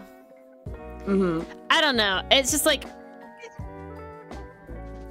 the Now, dating visual maybe novel one games. day. No, because it's like well, It's not a full Okay, visual Ori, novel. I'll be You're honest. like fighting each other to like win their hearts or something. And it's like I don't know if we would play it on stream. I don't know if you and I would just like hang out one night, but I know somehow, some way we gotta play date everything. Yeah, that's probably a you and me thing. That one's like a passion project, and That's I want to probably see a what you and they me thing. bring to the table. I think specifically because we care about the voice acting in that one. Like, I feel like the big draw of us doing stream is having fun with voices. Maybe that's just maybe I'm just delusional, but I don't know. I feel like that's more the vibe. I feel like the voices are pretty fun. I mean, chat, you tell us if they're fun or not. No, don't tell me if they're not fun. Only tell me if they are fun.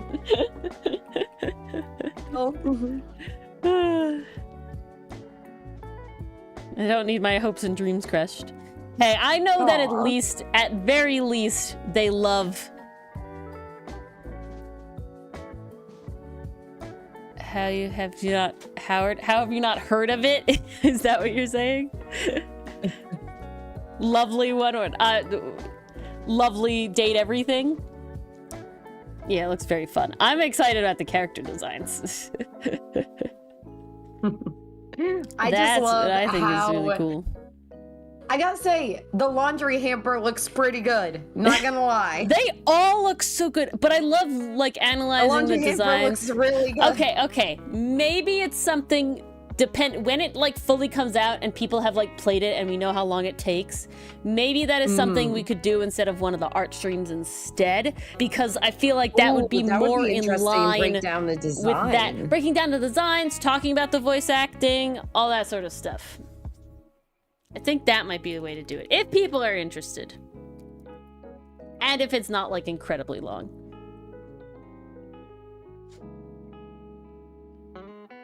Wow. It releases in only a couple months.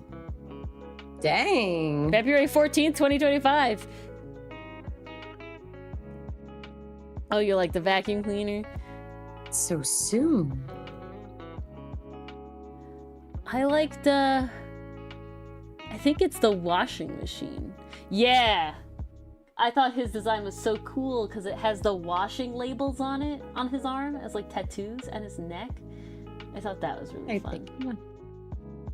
Laundry, hamper, date, everything. Was I thinking of the right person? Possibly. I got actual laundry hampers when I looked it up. The piano.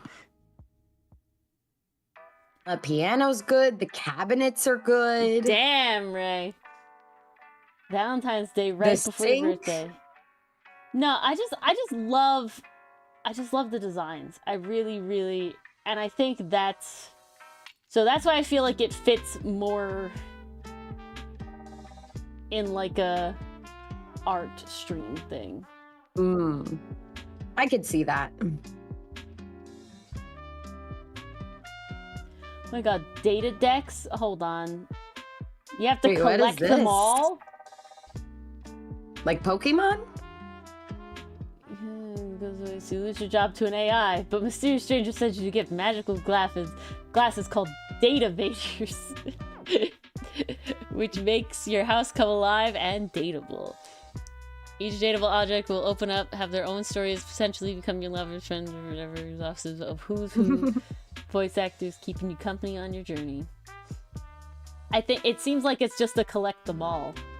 That is wild. I'm just curious how it would work in the sense of like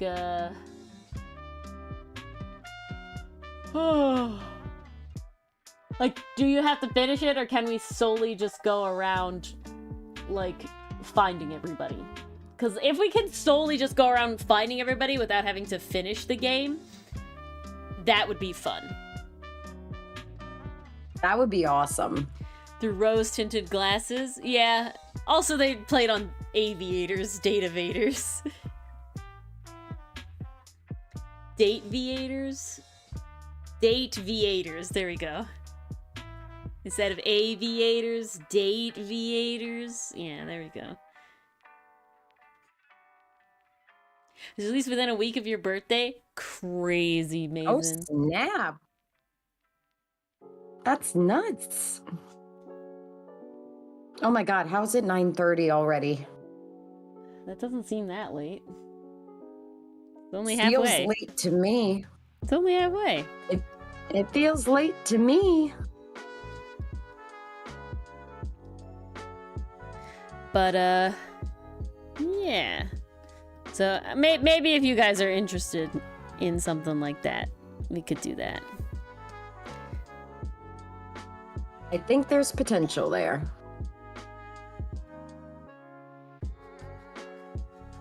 Spiritual connection. Yeah, it seems so. Seems so, Mason. Oh no. The universe just... They really want you to like DK. Looks like it.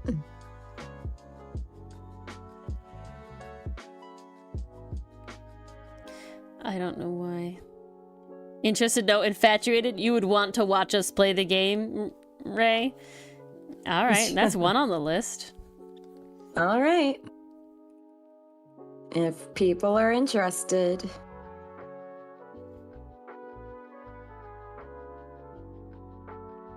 The universe did succeed. There you go. Yes, pastry puff. I agree. And it's partially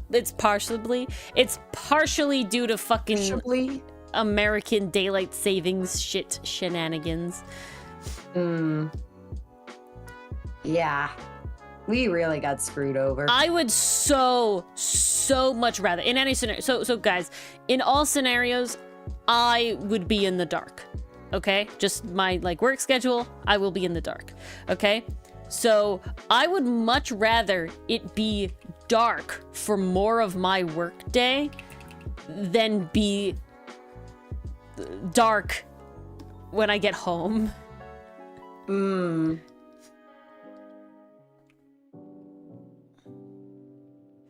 Feel like I'd be okay with that. I don't know. Just going into work. Faster night spell. When I go into work, it's usually just starting to get bright outside.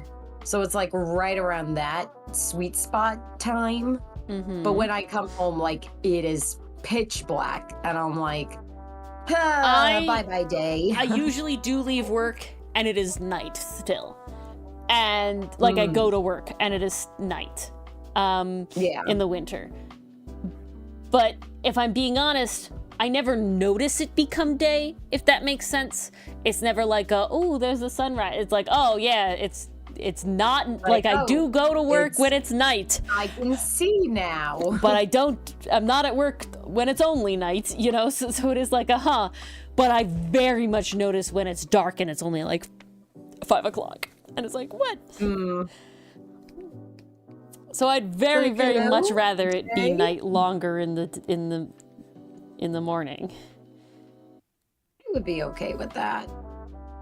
Again, remember, you can't change the cycle of the sun, right? So and if we're gonna fucking change the clocks anyway, let's fix it.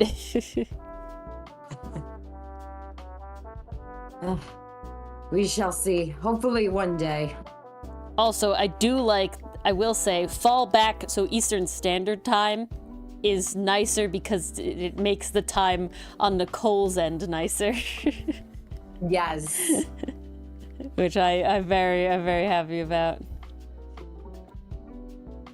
Well, I remember when we sprung forward early this year, I was working in the schools for the first time, and oh my God, we got nothing done that day. All the kids were just so tired, so zonked out of their minds because it felt like they woke up so much earlier. They could not get anything done. So it's wow, it's bad. Yeah, super beneficial. Thanks, capitalism. No, it's so bad, and it what's the word I wanted to say? It actually has a proven effect to cause death. The uprise in car accidents and heart attack and stroke related deaths. Ori, that freaking spring forward, the road so you and I both used to go back and forth. There have been so many accidents this month. It is nuts. Wait, the one by where you live? Yeah, that one. Oh, damn. Yeah. Wow. There have been tons. They really need to enforce that speed limit, I gotta say. They really do. No one's going to follow it. They do not. Yeah, so they need to have cops there. Driven in the fast lane. And I have had people in the right lane just blow right by me. I'm like, good sir, I'm pushing 65. What the fuck are you doing? Yeah. Nope. And of course, it's always a pickup truck because, of course, it's a pickup truck. No offense, if we have any pickup truck divers in our chat. I'm sure you're one of the better ones, but the ones around me are horrible. We do not live in Yeehaw Farm country. These guys do not need to own pickup trucks. I don't know why they do. Yeah, no, what did I do? I was getting on the road today, and it was raining. And I'm going over the speed limit, and the guy needs to whip around me past the ramp. You were all doing that today. In the rain to drive 15 miles an hour faster than me to a standstill that I can see from the ramp. My favorite is when they blow past you only to get to a red light. I'm like, oh, gee, I hope you got to your red light faster because now you get to wait sooner. Yeah, what Mission did that accomplish? I don't know what you were trying to do here. Yeah, what did that accomplish? Nobody knows. You just know they're sitting in their car going, God damn, if they weren't in front of me slowing them down, I could have gone through the yellow. Yes. Because that is the mindset. No, I love when people honk at me when I'm like trying to make a left turn and they like honk. And it's like, if you decided that you wanted to make that turn, you're allowed to die. Okay, like I'm sorry, but you have no idea what I see. Oh no, my very favorite. I'm sitting at a red light. I'm 3 cars back from the red light. So I can see the red light. I obviously can't fully see the road, but I have a general idea what's going on. But I can see the light. And I can see that the cars in the crossroad are in the middle. They're blocking the box, okay? Mm-hmm. So our person cannot go through when the light turns green. Somebody, at least 4 more cars behind me, starts blaring the horn when that light turns green. Buddy, you have no clue what's going up at that light. You have no idea. Not an inkling, not a skosh, not an even a little possible maybe. No, you can't see shit. Why are you honking? Oh, I've had people honk at me in a school zone. They literally don't care. Oh yeah, no, they gonna speed. They don't give a shit. They want to speed, they're gonna speed. They gonna speed. I wish we had more bike-centric infrastructure. Would be amazing. It's like mid, where it's like not non-existent, but it certainly ain't great, you know? Things where every time I see a biker on the roads that I drive on, I'm just like, why are you here? This is not safe. And now I gotta like kind of go around you to make sure I don't hit you. Yeah. Because there is one road. Kudos for doing it, but it's not designed for you. So there's a road that I literally am working on that I inventoried trees for. And the whole thing that they're currently doing is redoing the whole road. And they're making beautifully raised bike paths down the entirety of this road. And this is a large major road in the area. Oh my God, how nice. It would be, if I had to get to work from somewhere very close to that road to somewhere else very close to that road, I would totally bike. Because it is so nice. And it's in a place where most people would say is not very nice. And I mean, it is full of dog poo, but you know. That, comes with the territory.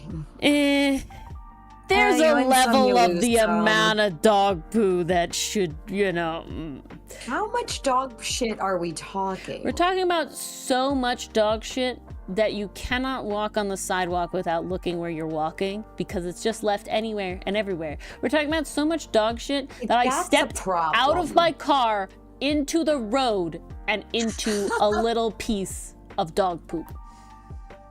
God damn. That's a lot of It's shit. so bad that you can smell it. Oh, okay. I did not know it was at that level. Yeah, we're talking like really bad. Those are danger levels. People need to be freaking like, not arrested, but like ticketed. Yeah, but I thought they gave out fines for that kind of thing. Yeah, but who's watching? Nobody's watching. That's true. Yeah, there is a fine. Who's enforcing that? Absolutely no one. Yeah, they don't have the budget lies to do that, but they ain't gonna do that. All right. Listen, it's not Ace Attorney night. We're not gonna get political. Life is political. Oh, true words have never been spoken. God, every time I think about it, I can't believe how Stop close fighting me, Hudson. we are to ending hiatus. Oh my God. It's freaking insane. I'm ready, but not ready. I'm speeding this week because I know I got this due on Monday. Yep, and I'm feeling guilty that I haven't been doing the dub stuff. I need to.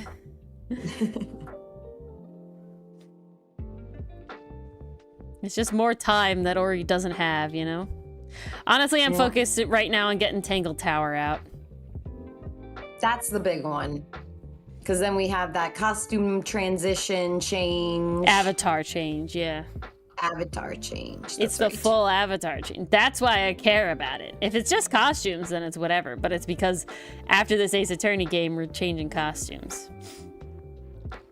I will say I am happy that I have the redirect done, but I do have to edit the Smasher Pass, which also takes forever. Thankfully, I refuse to subtitle the Smasher Pass. I'm sorry. Subtitle's not the right word. I refuse to open caption the Smasher Passes because they're just so long and they just take forever. They're so long. They're also so chaotic as well. It's not even that. Being chaotic means that it would be more helpful if I could subtitle them. But again, open caption them. I'm trying to use the correct terms. If I could open caption them, but I just can't spend, like, the video always takes forever to edit because it's like basically it's like a 2.5 hour stream, usually 2 hour stream that I have to edit down like under an hour. My goal is like, I don't even remember how short the first one was. Ace Toonie. Oh, we come up. Oh, guys, if you like what we're doing here, like the live stream. Yes, like the live screen and the live stream, please. And the live scream.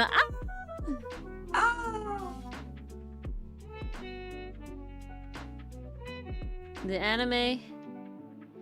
Oh, wait. Elias's VA has been forbidden from reading the last 2 volumes. So it's pure and unfiltered. Oh, that'll be epic. That'll be that's gonna be the Japanese VA or the English VA? VA. Yeah, I'm so curious. I am interested in that. That is wild. That's really fun, though. Hey, what that means is they're finishing it, though. You know what I'm saying? Oh yeah. Hey, that's good shit. They're going for endgame.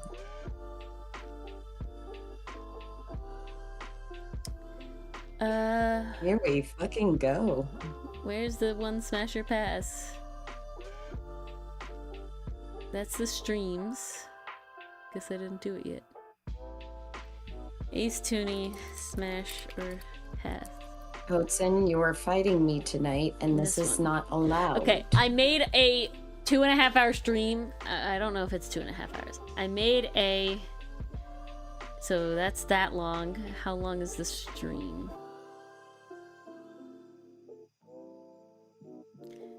The stream... So it's not the... I know we did some finishing stuff. Ah! Stop. Oh my lord! Ugh. It keeps, like, loading and changing where the fucking, like, play pause button is. And making me click the skip button. Very upset. Ugh. How dare. Okay, so the first Smasher Pass was about 2 hours. And then we played game again. And that was back before we did not know how to play Smasher Pass. I think they're all about... I don't think any are longer than 2 hours. Yeah, this one's about an hour and a half. And I cut the first one down to 45 minutes. This one's nearly 2 hours.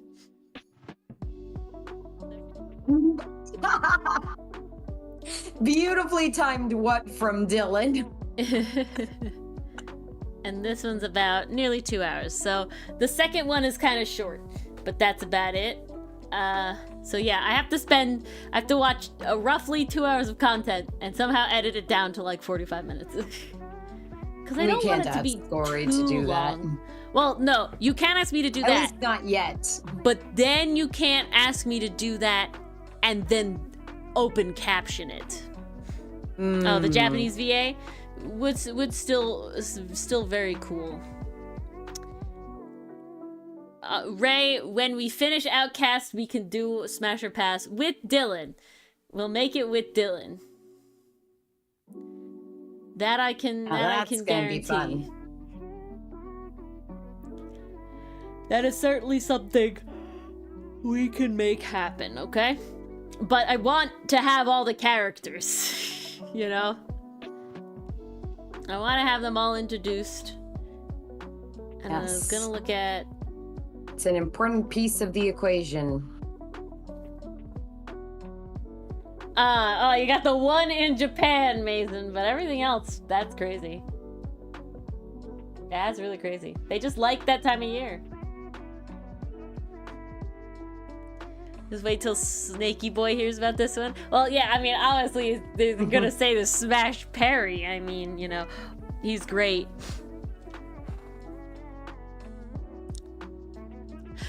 Again, very happy with how that came out. Like I said, I don't usually draw body types like that, but he came out good. Oh, thank you for the air quotes, Sprite. Beautiful.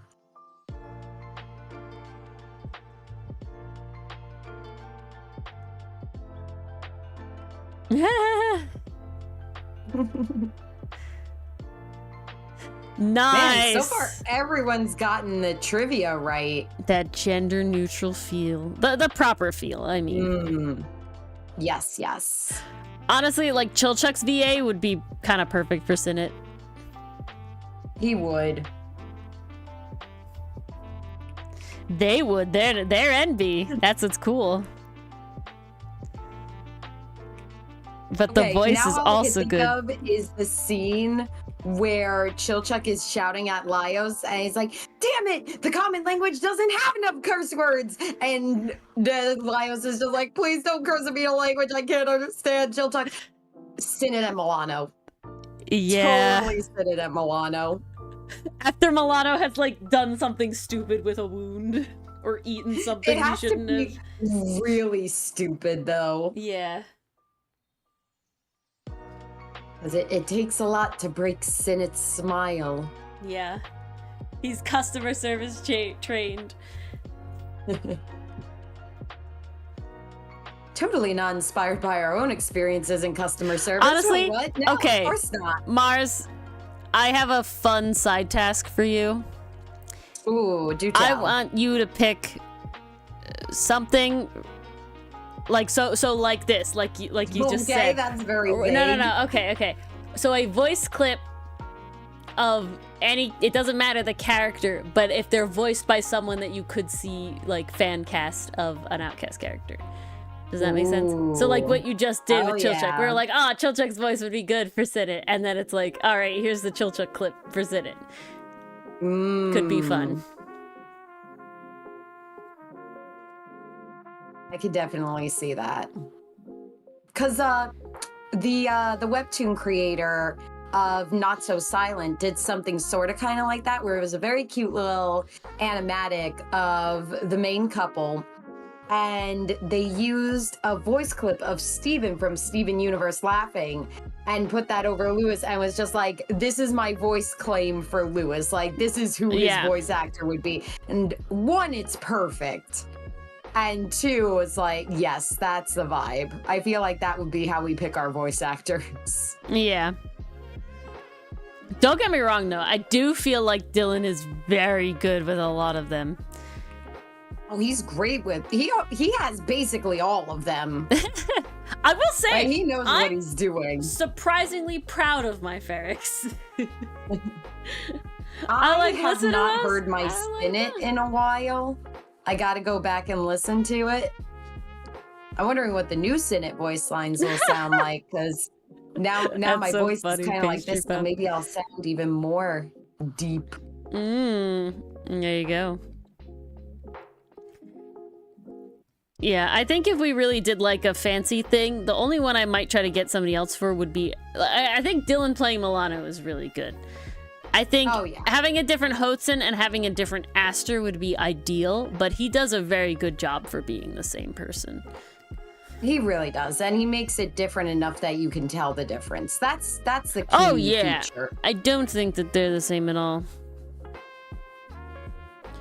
Okay, your Pastry Puff definitely, they get into a show and just they know everything about it, and you know what? I'm happy for it. It serves me, you know? It's like I don't have to look for any information. Pastry Puff just comes in and is like, hey, I know you like this thing.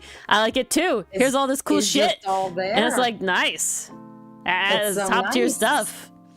Honestly, best thing about having like a community. I stopped having to learn stuff myself.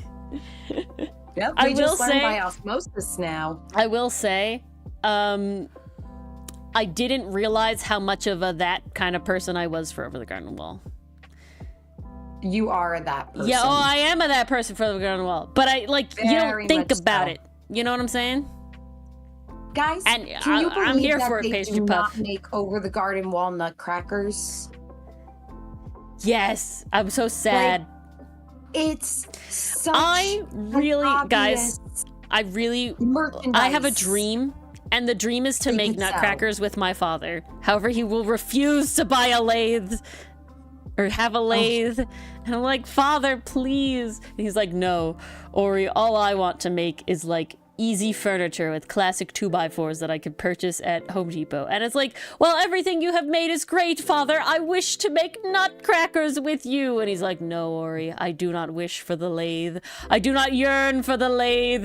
And I'm like, no, Father, please. But the child yearns for the lathe. The child does not. Yeah, well, I guess the child does. The parent doesn't yearn for the lathe. Did you know that the lathe was invented before sandpaper? I did not. And That's before kinda general wild. sanding of wood came to be a thing? No way. Yeah. I had to. I nearly got a Quatlu bet with Doug out of that. Oh, win or loss on your end? Nicole! Hi, Nicole. Oh, win on my end. I knew how old the lathe fucking was. Nice. Yeah, because I was lamenting about my father's lack of yearning for the lathe, and they were like, Doug was like, oh, Ori, just do it the old-fashioned way with sandpaper. And I'm like, Doug, the lathe was around before sanding was a thing. You know, the lathe has been around. How do you think they did it back in the day? With sanding. No. And then he looked it up. Yeah.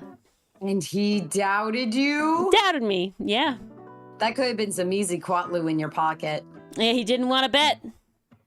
Oh, pistachios are good. Time. I just had a version of jeweled rice this evening, and that always has nuts in it, so that's good stuff. I had some leftover stew that my dad made this weekend. Oh, it was so good. It had onions and carrots and peppers, and oh, it was so yummy. And potatoes. Oh, Nicole, so filling. You may be the person that can answer me. What would be the sort of the definitional qualities of kimbap? If that is a real thing and not something this person on the internet made up. Because I did a kimbap-inspired meal, but I'm curious if I really just made kimbap in the end or not. Because I did it from like a lens of like, I saw someone make something they called kimbap, and I went, okay, I'm gonna do that, but like in my way. And I took like the vibe of it. Gonna make the Ori version. The Ori version. Mmm. The only lathe you care about. Not laid, but lathe. But yeah, so like a lathe is like just a thing that allows you to like hold and spin something. So it's like, you know, oh, you think of a lathe and it's like this high power like electronic thing, and it's like, or gas powered even. It's like, no. The original lathes, they're like sewing machines with like a foot pedal or like a spinning wheel, you know? Like, God, spinning wheels have been around for fucking ever. You think we couldn't make a lathe? Like, geez, make it thing turn round and round. Ori, I got my first panel done. Yay! Who you want? I gotta think. Oh, that's a great time for me to promote. Guys, a week from Thursday. Yes, that's why I wanted to get a panel done. Ah, there you go. A week from Thursday is when we are having our gift art request stream. What does that mean? Well, that means that if you are a YouTube follower or a YouTube subscriber or a Twitch follower, those are the words that go with the platforms, you can get a free 5-minute doodle from me, Ori, of any character you want. I think I know the character I want. Then technically only Dylan ate kimbap because I personally don't like nori, so I made it with soy paper. So I had soy bap or whatever it would be. But Dylan did have kimbap, and it was delicious. Oh my God, Nicole, it was so good. I would eat again. A lot. Yum. Okay, I made my decision. Philip from Futopii. Yeah, anything would be it's any character. Oh, which one? It's any character that that either I can search on the internet to find a visual reference of, or it could be an OC, like an original character, something that you have a visual reference of. However, it does have to have a visual reference. There must be a visual reference. I won't be making anything off of. Oh, it was so good. I'll send you pictures, Nicole. It was so good. Off of description. I mean, technically Dylan only has pictures of his, but I had basically exactly what he had. But it's also the holidays. We want to give her a break. But I had it with soy paper because, like I said, I'm just not a seaweed kind of person. But yeah, so a week from Thursday, again. Anybody you want, Ray, as long as there is a visual reference of them. But you only get one. There's only one guaranteed per person.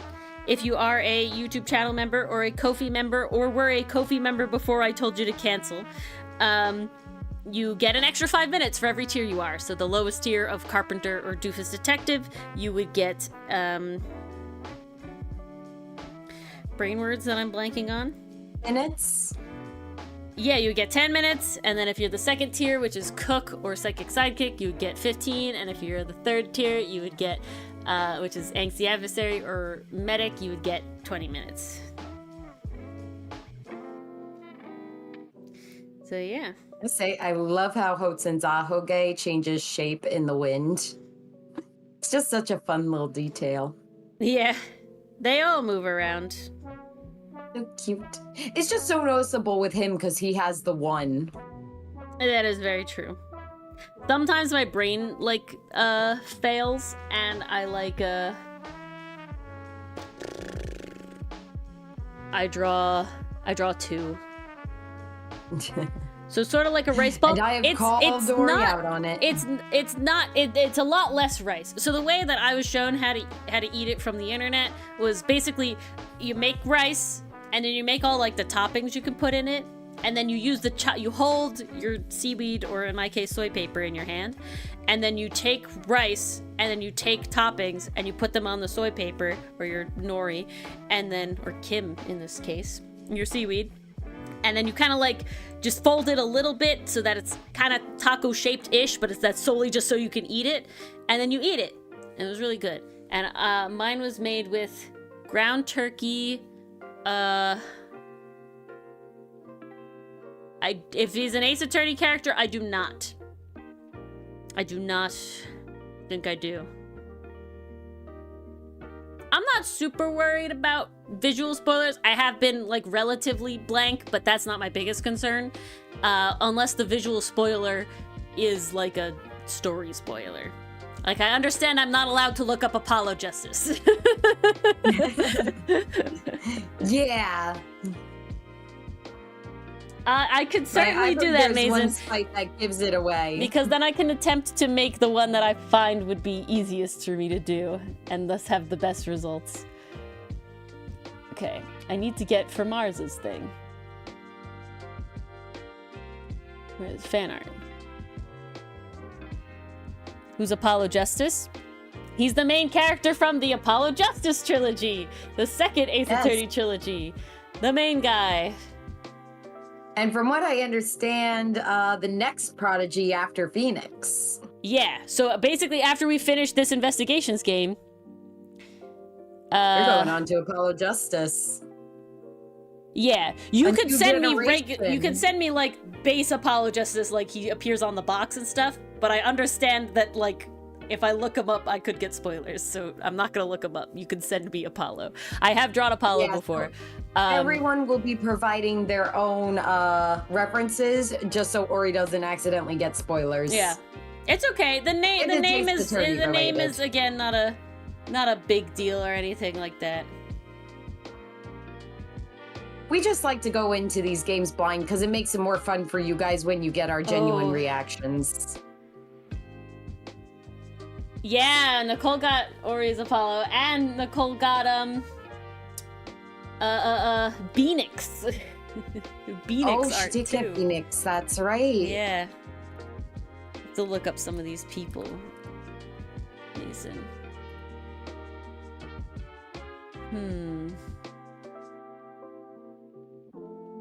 I see. Let me remember Momo. Ooh. She has more hair than I remember.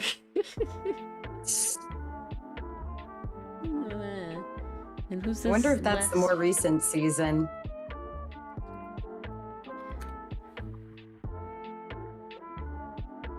And then Hudson, your plate, please. A lot of these are fairly simple, so I feel like I do. See, this would be a hard choice even for me, Mason. I think I'd probably say I could probably do Mina the best. Just because she has the least like crazy features going on. Look. You know, the hair isn't going wild or anything, you know. So I'd probably, but you know, who knows how I feel that day. Okay, so Mars, which character were we talking about? Philip from Futo PI. Ah, Philip. I remember it was Futo, but I didn't remember which one. Oh, he looks so good. Hello, boy. They really Your hair's did a pain, though. Such a good job with him. Sorry. Oh my god. Okay, just that's my boy. Look at this adorable figure. I need to see. Oh my god.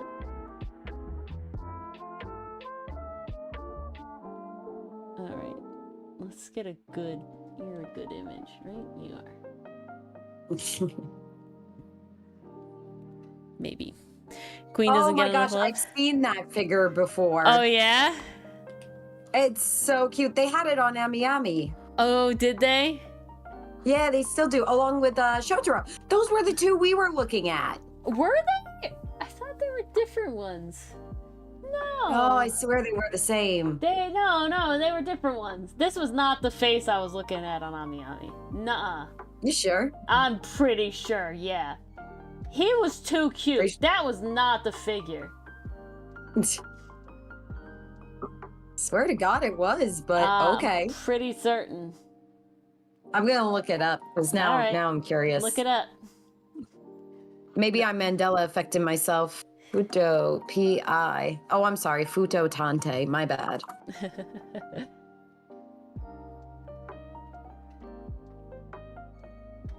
Okay. We got the clock. Give me the timer. There we go. They got some cute ones on It's starting. here. Oh God, it started. Ah! Oh well, guys, hold all your references. Don't have a they're picture for of him next week out of the Thursday, box. okay? Next Yes, week not Thursday. this Thursday. Next Thursday. Next because Thursday, and it's first come first serve on the stream. You have to be on the stream. Yeah. You have to be there. This will be our Christmas present to you guys because we won't be streaming on the 24th. And I will say, I'm gonna make Mars be administrative assistant. Oh yeah. She's got to be paying attention in chat. Making that cue. Hey, I did a good job keeping track of everyone's emojis during PC code break. Yep. And now you have to do it again. I'm ready. I haven't done this in a while. I'm so ready. That is very true. Oh, I don't know what's with you, Philip. I miss your braid. Yes, that is very true, Ray. And you can have them in the couch because you can search for them.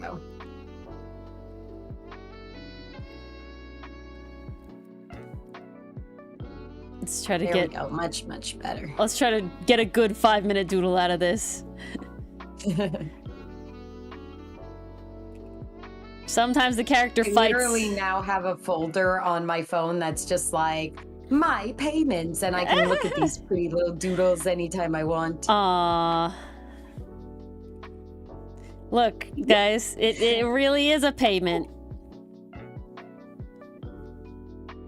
But of course. Okay, this is something I quote-unquote hate about the anime style, but it's not actually, like, I don't dislike it, it's just something that I don't do in my style, so it makes it annoying. And what would that be? They like draw hair over hair, and I don't draw hair over hair. Oh yeah, that's a big one in anime style. I swear to God, this is the same Philip. I'm gonna send you the link. All right, maybe I'm blurbing. It's the cute pocket. I'm pretty sure. Sorry, not pocket, posket. My lord, Philip, please. I never realized his hair was so flippy. It's got so much going on here with the like up clips bit.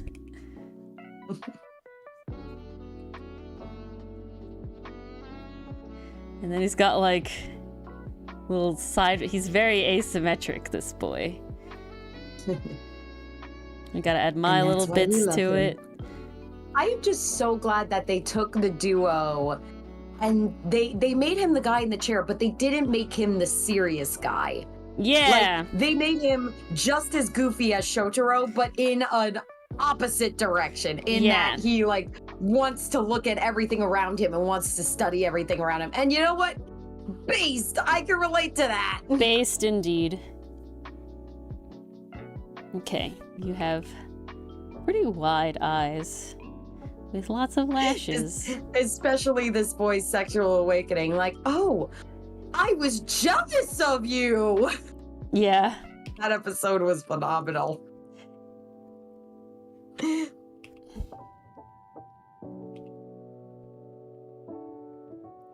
But it's also like the, wait, you can like guys in like a romantic way too?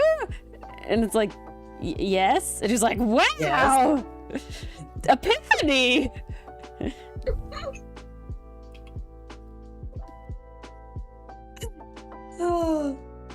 It was definitely a vibe show, but it had some good moments. I will say the solving of the mysteries were always cool, like the resolution. But it certainly wasn't like very fun. Making me actually think super hard about it. Yeah. It was definitely like the characters have more information show. than the audience does, you know, sort of show. Which isn't necessarily a bad thing. It's just definitely like... Oh, no, it's just a different way of telling a different vibe. Yeah.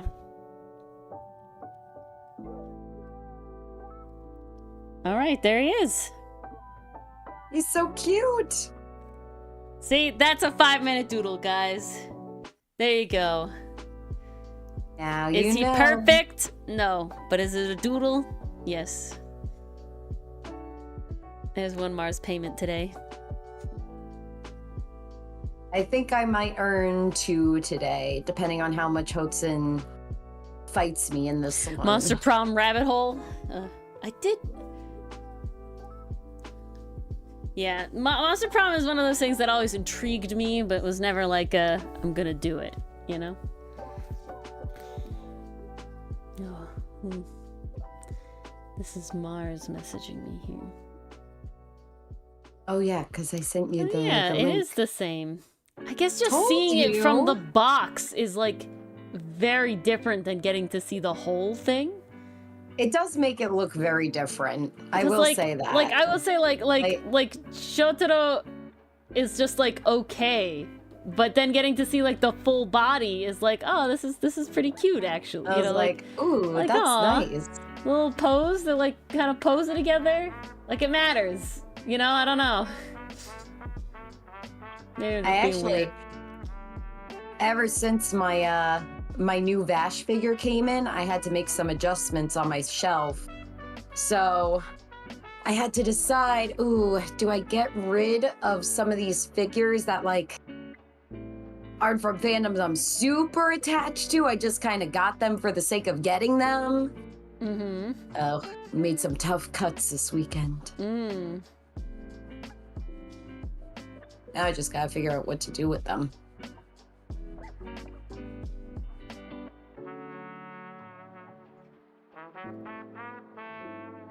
And your sleeves are so poofy.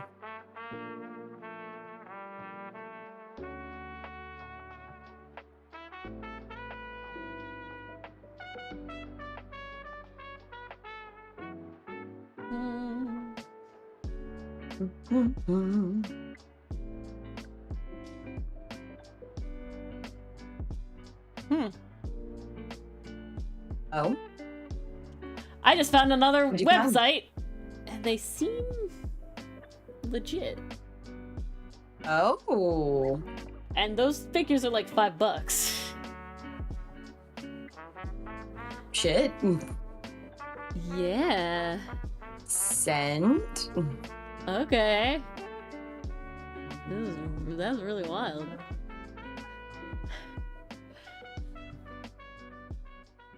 And I'm like, Reddit seems to like them, so I'm pretty happy. Okay. I don't know what shipping is. But literally $5. That would be the cheapest I have ever paid for a figurine. Hecking steal? Is it like pre-owned? I don't know.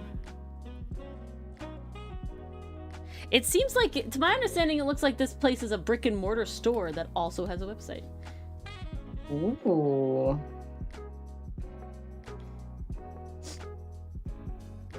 That's so wild. Okay, guys, it's called intrigued. Replay Toys. Replay Toys. I haven't heard of that one. Yeah. No, I just ended up finding them because I saw that figure and it said $5. Go to site. I was like, what? Like, okay. Yes, internet, I will. That's so wild. Huh. That's absolutely crazy. So, Ori, I have a question for you. Yeah. So I'm watching season 3 of Vox Machina. How accurate is season 3 to what they actually played through? I'm pretty sure. Let me remember where it comes in. Hold on. I need to refresh my memory. Episode guide. Thank you. They're trying to get the vestige. It was stolen by Ripley. Orthax and Ripley are back. We didn't defeat them completely. Yeah, so I did not listen to the podcast this far. Okay. Yes. I was just curious because when my dad and I were watching it, he was like, now how does this work in the game? How did they like take this into animation? And I'm like, Yeah, so I only got through not even half of season 2. I got through all of season 1 with the podcast. And then there's like a bunch of interlude stuff that doesn't happen in the show. Because it's like, like if I remember correctly, like Scanlan's player had to go do something else like in real life and couldn't play with them for a while. And there's like a bunch of things. Okay. You say what's your dog's name? Is it Simon? Or Percy? Or Ripley? Ripley? But yeah, so I'm not sure. Name. I will say they were really good in what I saw. So I would say there's 2 things to your father. One, they very hard play on Rule of Cool. While they do care about the like stats and like they do care about the rules and stuff, there is a significant level of Rule of Cool. Well, it's more like, and number this is a 2, series, so we gotta be entertaining too. Well, it's that. It is also the fact that all of them as people are really good at playing Dungeons and Dragons, if that makes any sense. Right? Oh, it because does. It hella does. They're all voice actors, right? Which gives them a big level up on like the improv side of it because of what their like profession is.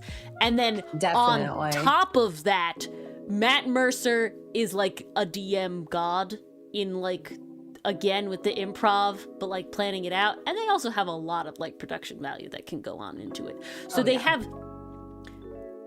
very in-depth stories that they can get into. But I will say in the podcast, it is and always will be a lot clunkier. Unlike I find the Adventure Zone is not as clunky, but they play even harder and faster with the rules. Technically softer and faster with the rules.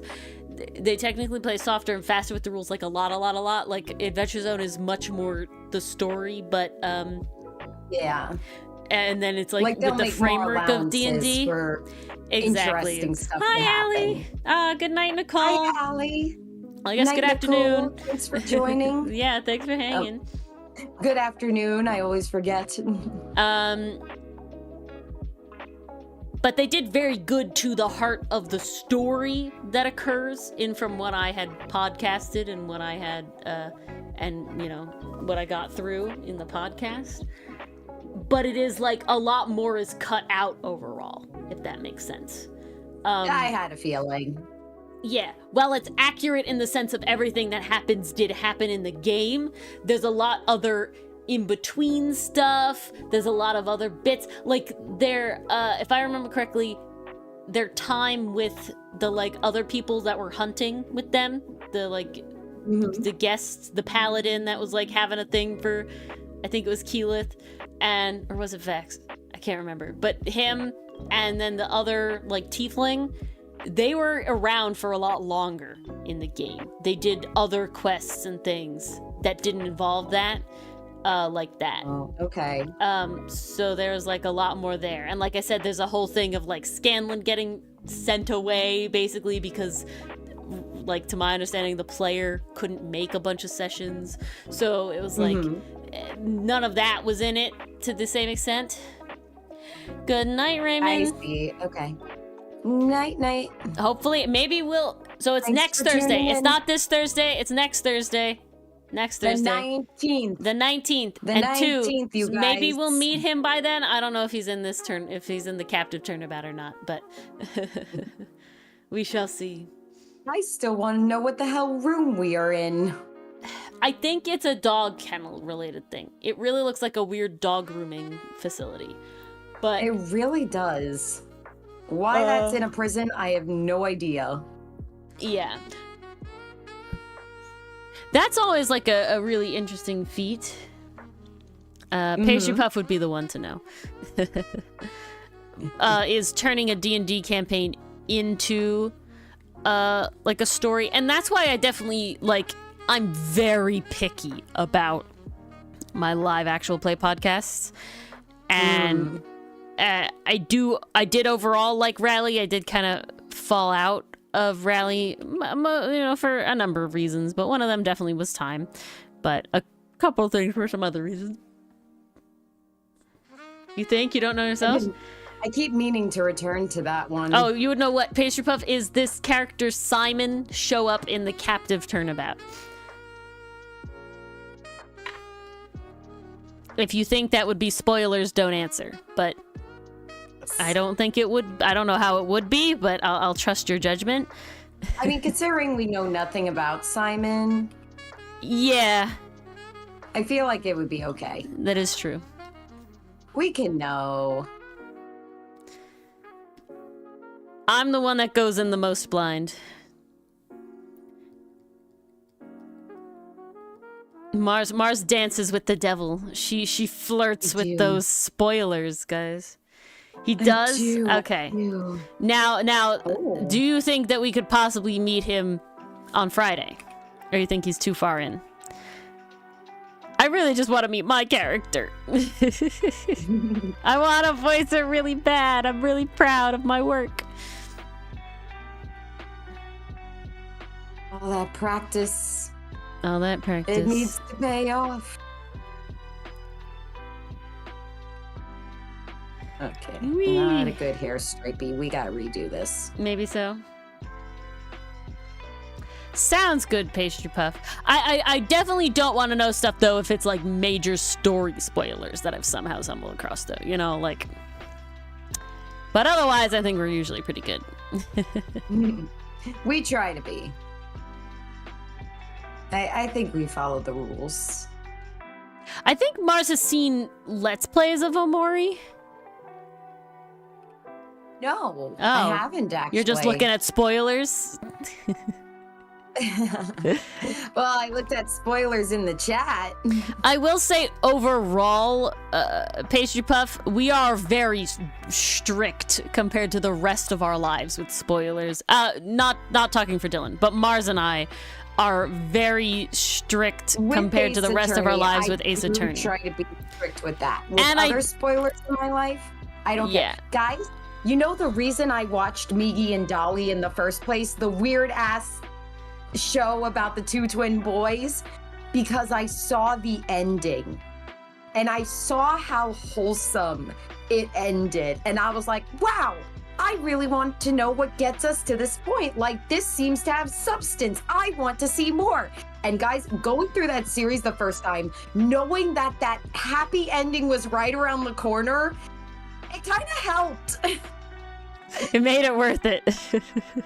It made getting to the things worth it. Going to be okay, because I was like, oh, man, they are putting them through the ringer, and I don't know.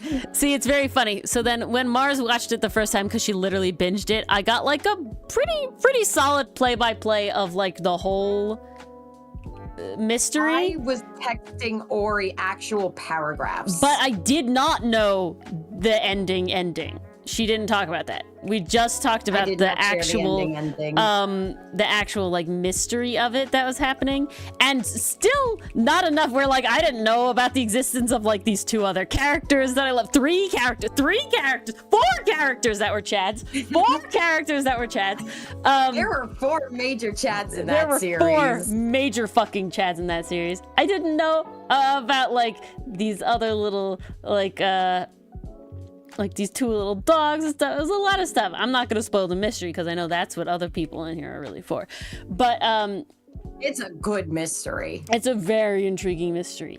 It's definitely weird, but the weird bits are treated as wrong, as they should be. Yep. But it's still really weird. The author has done some interesting things, because I just found out that they also did, what is it? My Name is Sakamoto or something like that? Author of Miki and Dali.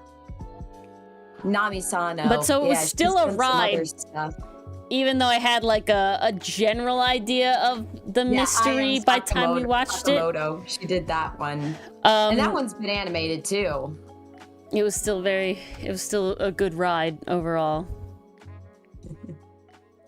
What else was I gonna say? But yeah, so Ace Attorney, really we are like tall, lanky boys. I'm noticing. Yeah, but Ace Attorney, we are very strict.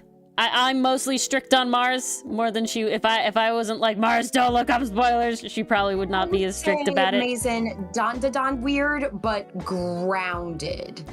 In that some parts are realistic and other parts are like. I won't say it's not like Don level 1. It's not like Don episode 1 level weird. It's more like this is a concerning thing that is very wrong. And that's the point. But it's treated like as this is a very concerning thing that is very wrong. It's treated as this villain has mental illness and she needs to be stopped. But it's very much like when you watch like a crime show, right? When you watch like a cop show and they show you the murderer doing the horrible things that he or she does to their victims, right? Obviously not in full graphic detail, but you know what's happening. Enough. Okay? So it's similar in that way, in the extent of like, I'm uncomfortable watching this, but it's treated as this is a bad thing. To be. I'm not uncomfortable because this character is a honeypot and looks like a child, and that's treated fine, and that's the uncomfortable part. No, I'm uncomfortable because somebody is having their eyes stabbed out in front of me, and that's horrific. But we know that that's the bad guy, right? And we don't like them, and it's treated as a bad thing. Works in a way because they have the characters call out like, wow, this is deranged. Wow, this is messed up. Like even the daughter of the villain is, and there's a whole relation there that I'm not going to spoil. But even she is We're like, putting on the spoiler tag. Yeah, mom does this like messed up shit. You didn't notice?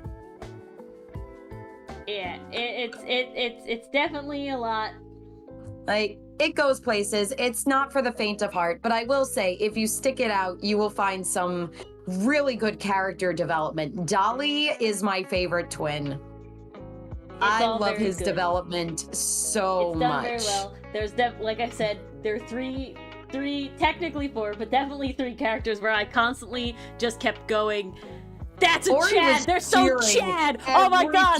Such a Chad move! I mean, they're great. She was living her best life. To respond to chat, Mason, a honeypot is specifically... I'm trying to remember where it came from. To my understanding, it's like a spy term, right? Where you, or someone, or you, the spy, is specifically aiming to be a love interest or sexual partner of your, like, target in order to get close to them.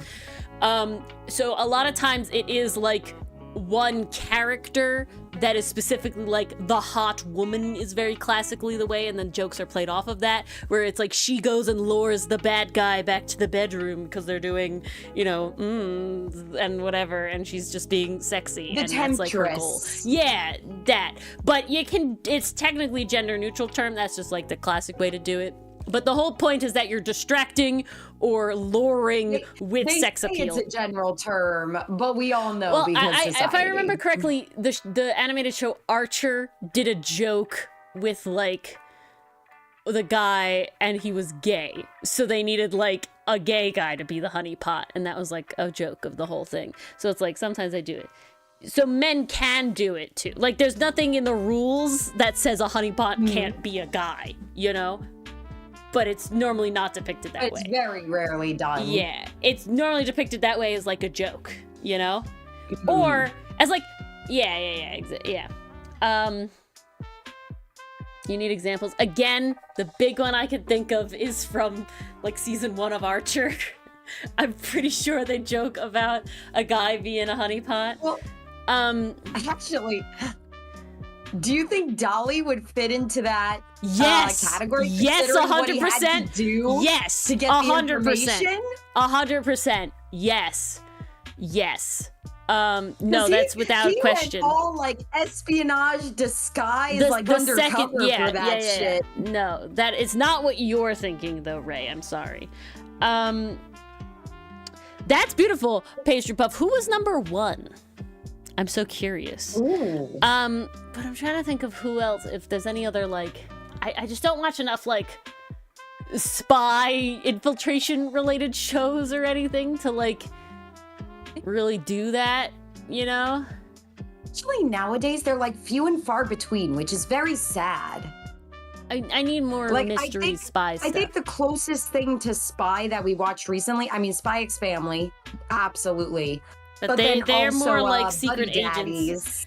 That But that's also kind of more like secret agents.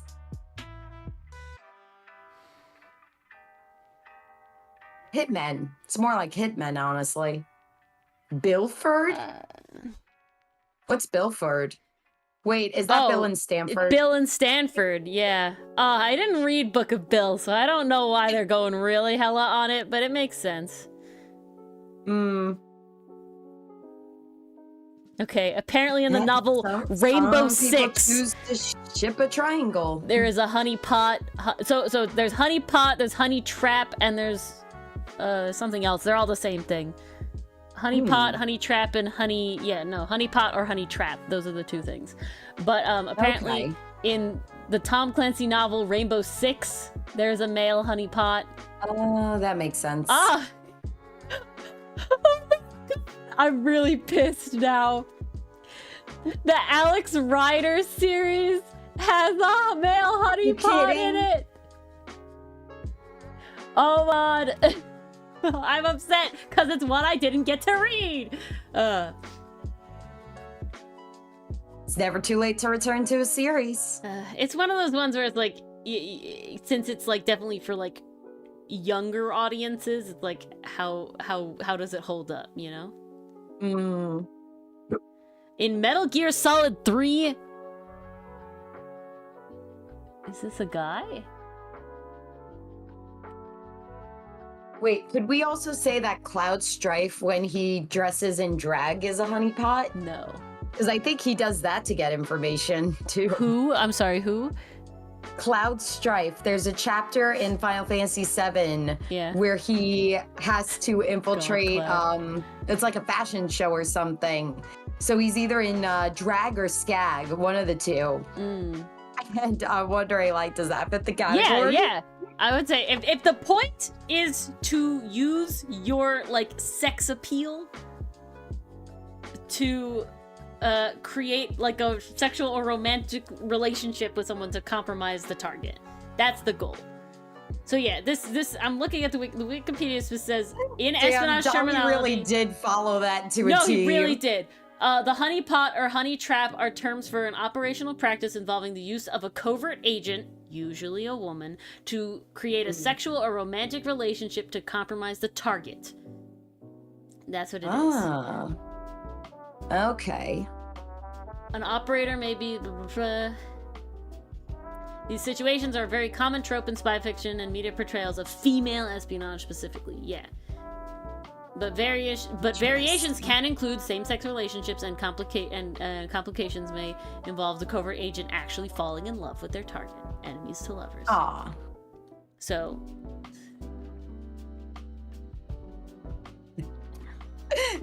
No, that's the real honeypot. The guy who said, "Make sure you take care of the target." You got it, sir.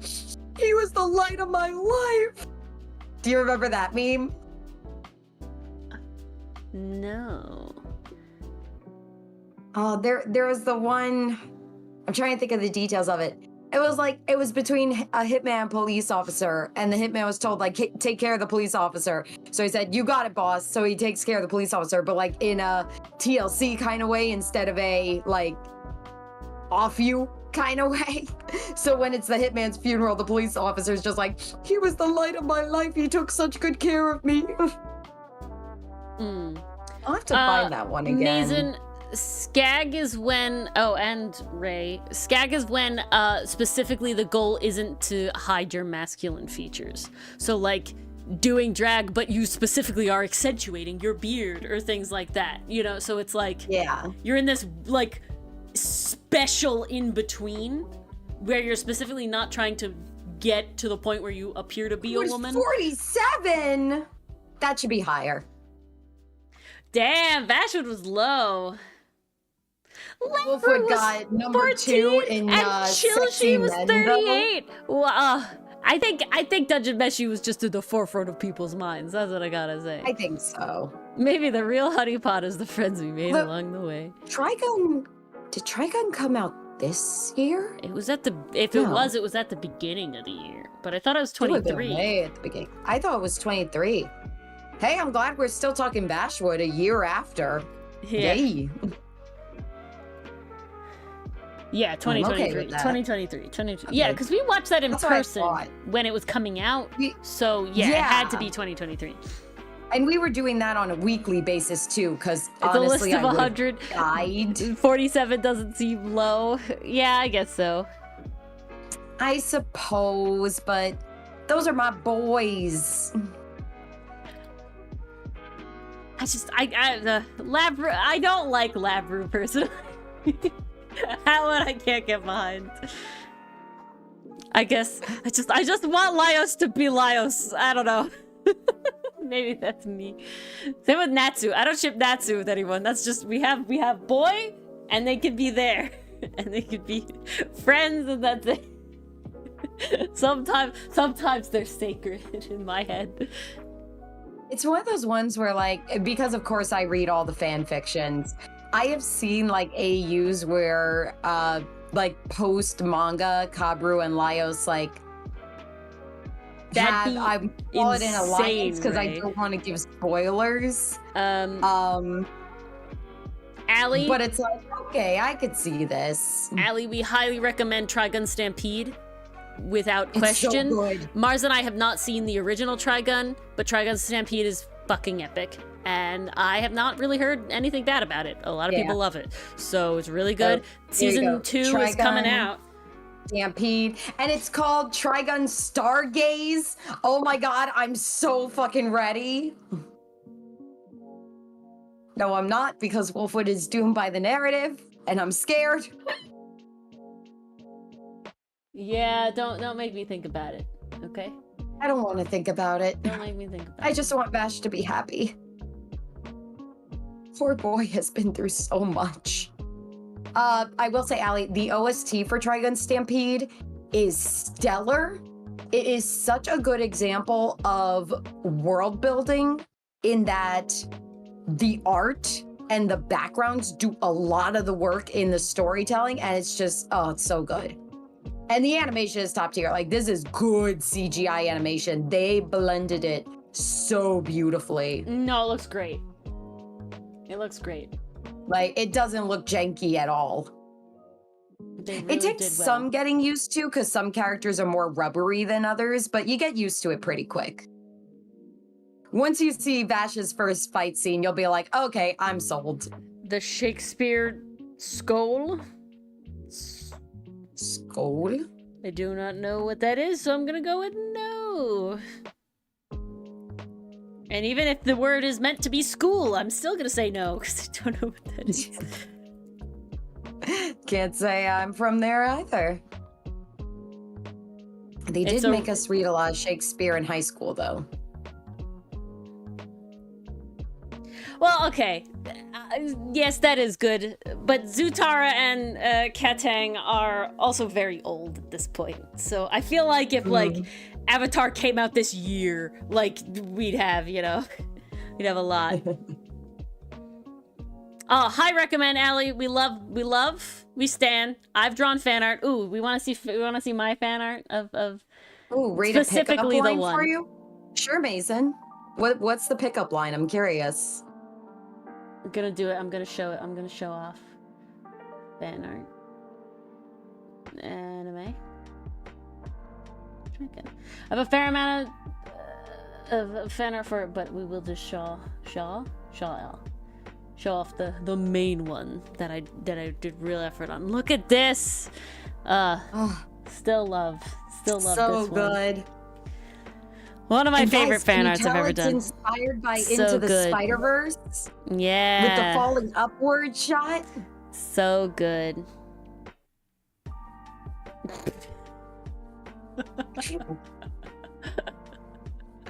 Oh, amazing. Wow. Okay, Mason, what are we ranking that out of? What's the scale here? Which song, Ray? Ineffable Husbands got 4? I mean, they deserve it after what they've been through! God. I'm so mad. Why did the author have to be a prick? Now we might not get season 3. It's spoilers that the author is a prick? No, I was waiting for you to say things, Mars. I gotta be on top of it. No, I wasn't gonna say things. I was gonna leave it at that. All right. I was just gonna leave it at that. Isn't the author Neil Gaiman? Yeah, didn't he have like some kind of allegation against him? Oh, I don't pay enough attention. I feel like he did, because there was all this talk I saw about them not adapting any more of his work. If there's not a YouTuber that I see that spends like hours talking about it, I don't know about anything. If I'm honest, I know a lot more about VTuber news at this point, which I don't understand. He just talks good. See, that's the whole thing. If you are a YouTuber and you put in the effort to learn a lot of information, and I enjoy your humor and how you talk, yeah, that's the content I fucking need, okay? But it does matter. I have specifically like stopped listening to people, not because they do anything bad, but it's just like I'm sorry, I don't like the way you talk. It's not even like a voice thing. It's like a cadence thing. It's like a how they, it's a lot of stuff that goes into.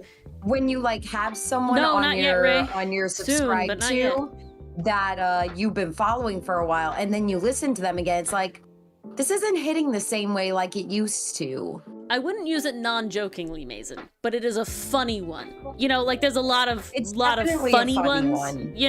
Like it's not like a real one in quotes, if that makes sense. Like I would not randomly go up to someone and say that as like an actual pickup line, but if they're like, "Oh, hey, what's your best pickup line?" That could be funny. You know what I'm saying? Yeah. Like it's like it's like a playing with expectations one. Yeah, because and surprisingly like, whoa, that came out of nowhere. And it's also like now we're like getting in the sense of humor vibe. We're not actually trying to pick you up. Does that make sense? Yeah. Don has 2 more episodes left. Yeah, one this week, one next week, and I need to finish animating. We gotta get that opening out before the hype dies. I want the hype to not be over. I also want it to be out this year too, because I want it to be in my and with that, the 2024 season comes to an end, because I have it all lined up except the stuff from that one, and I want to have the stuff from that one. Yeah, that's what I heard too, Pastry Puff. The hype will never die. I hope so. Honestly, I have been seeing so much Don fan art. Please. This is like one of those moments where I'm just like, please don't discover anything about Danny DeVito. Please don't discover anything about like other authors or artists or directors. Please. Please, like we're like in the Mad like Markiplier, Captain Sparkles. We need everybody to just remain always have been a good person. Please. I can't take it. I can't.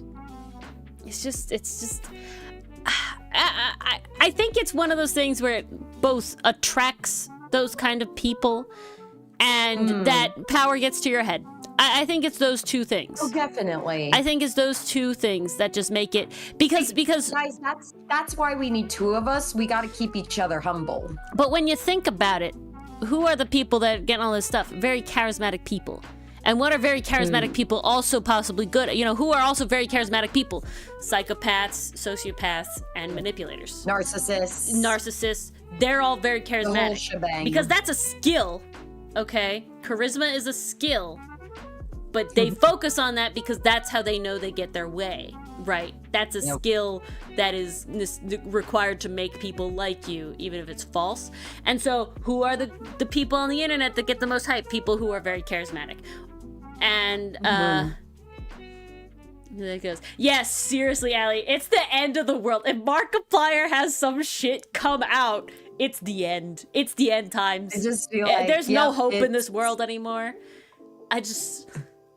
He's too good. He's too good. And what's good about it is that he's too good in a way that's still not unrealistic, if that makes sense. He's still a person, at least like in my visual opinion. And maybe it's just because, you know, I've been watching Markiplier for like basically his whole career, right? But it's like,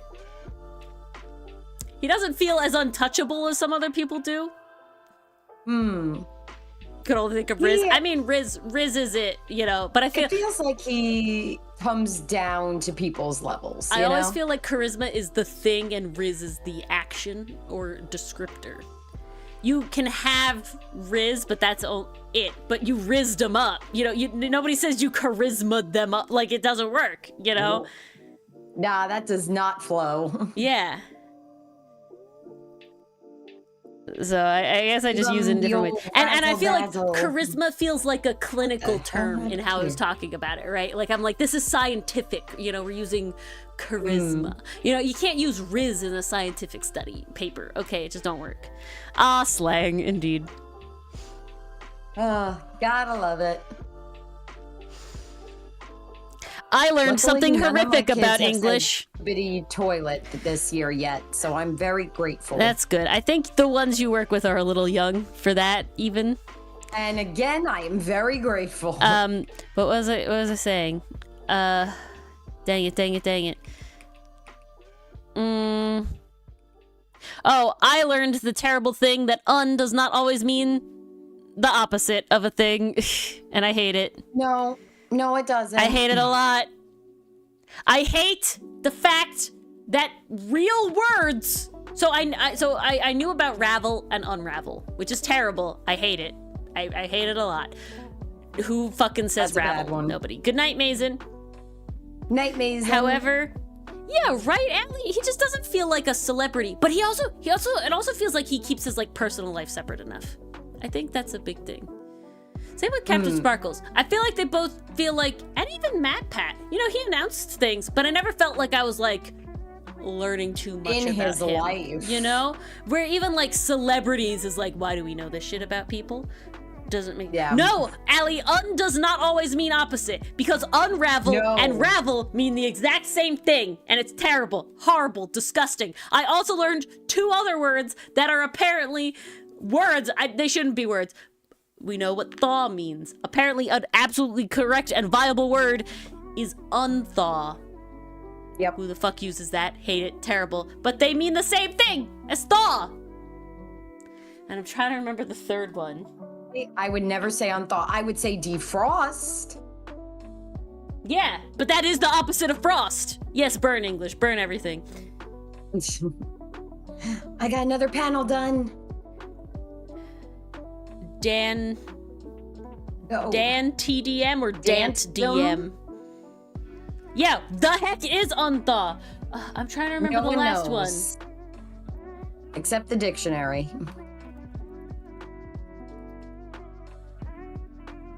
It was something else. It was one other one that was like stupid that nobody else uses the unword for, but they mean the same thing.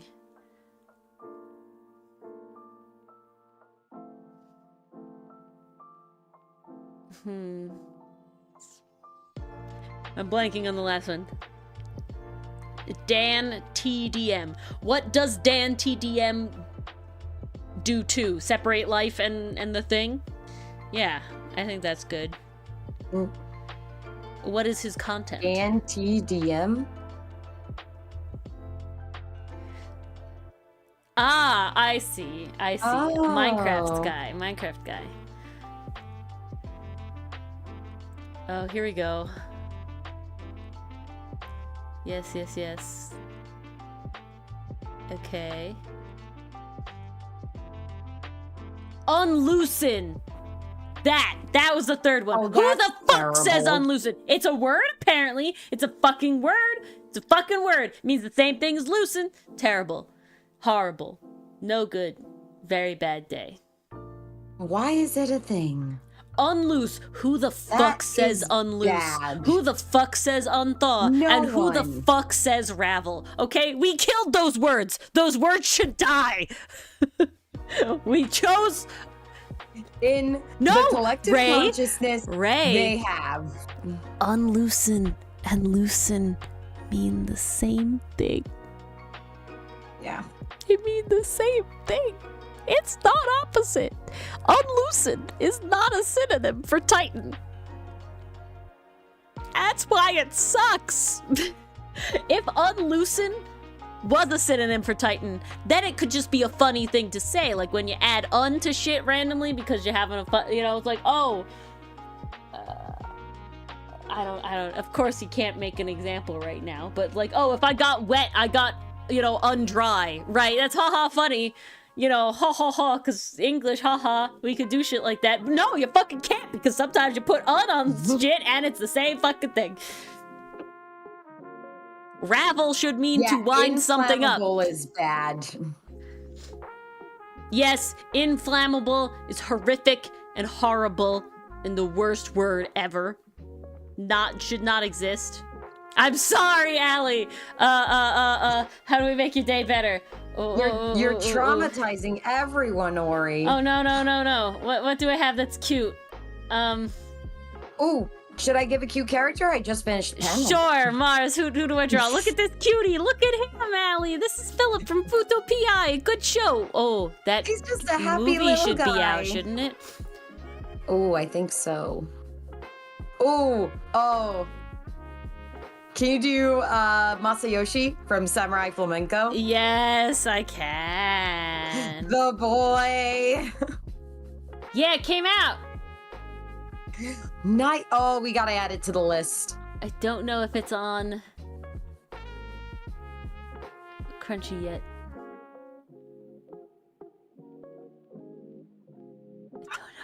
Just went on my anime list, and the new topic under Windbreaker is this actually a school? No. Very much not. Color, you're allergic to the color green. No.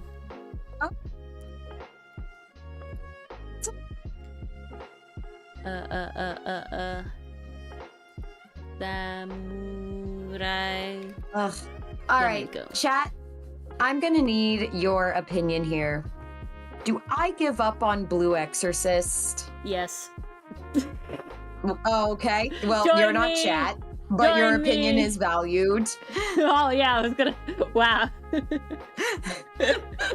You're not chat, but I do care. Oh, you don't know Walk what the that fine is? line. That's okay. You're not who I asked, but I value your opinion.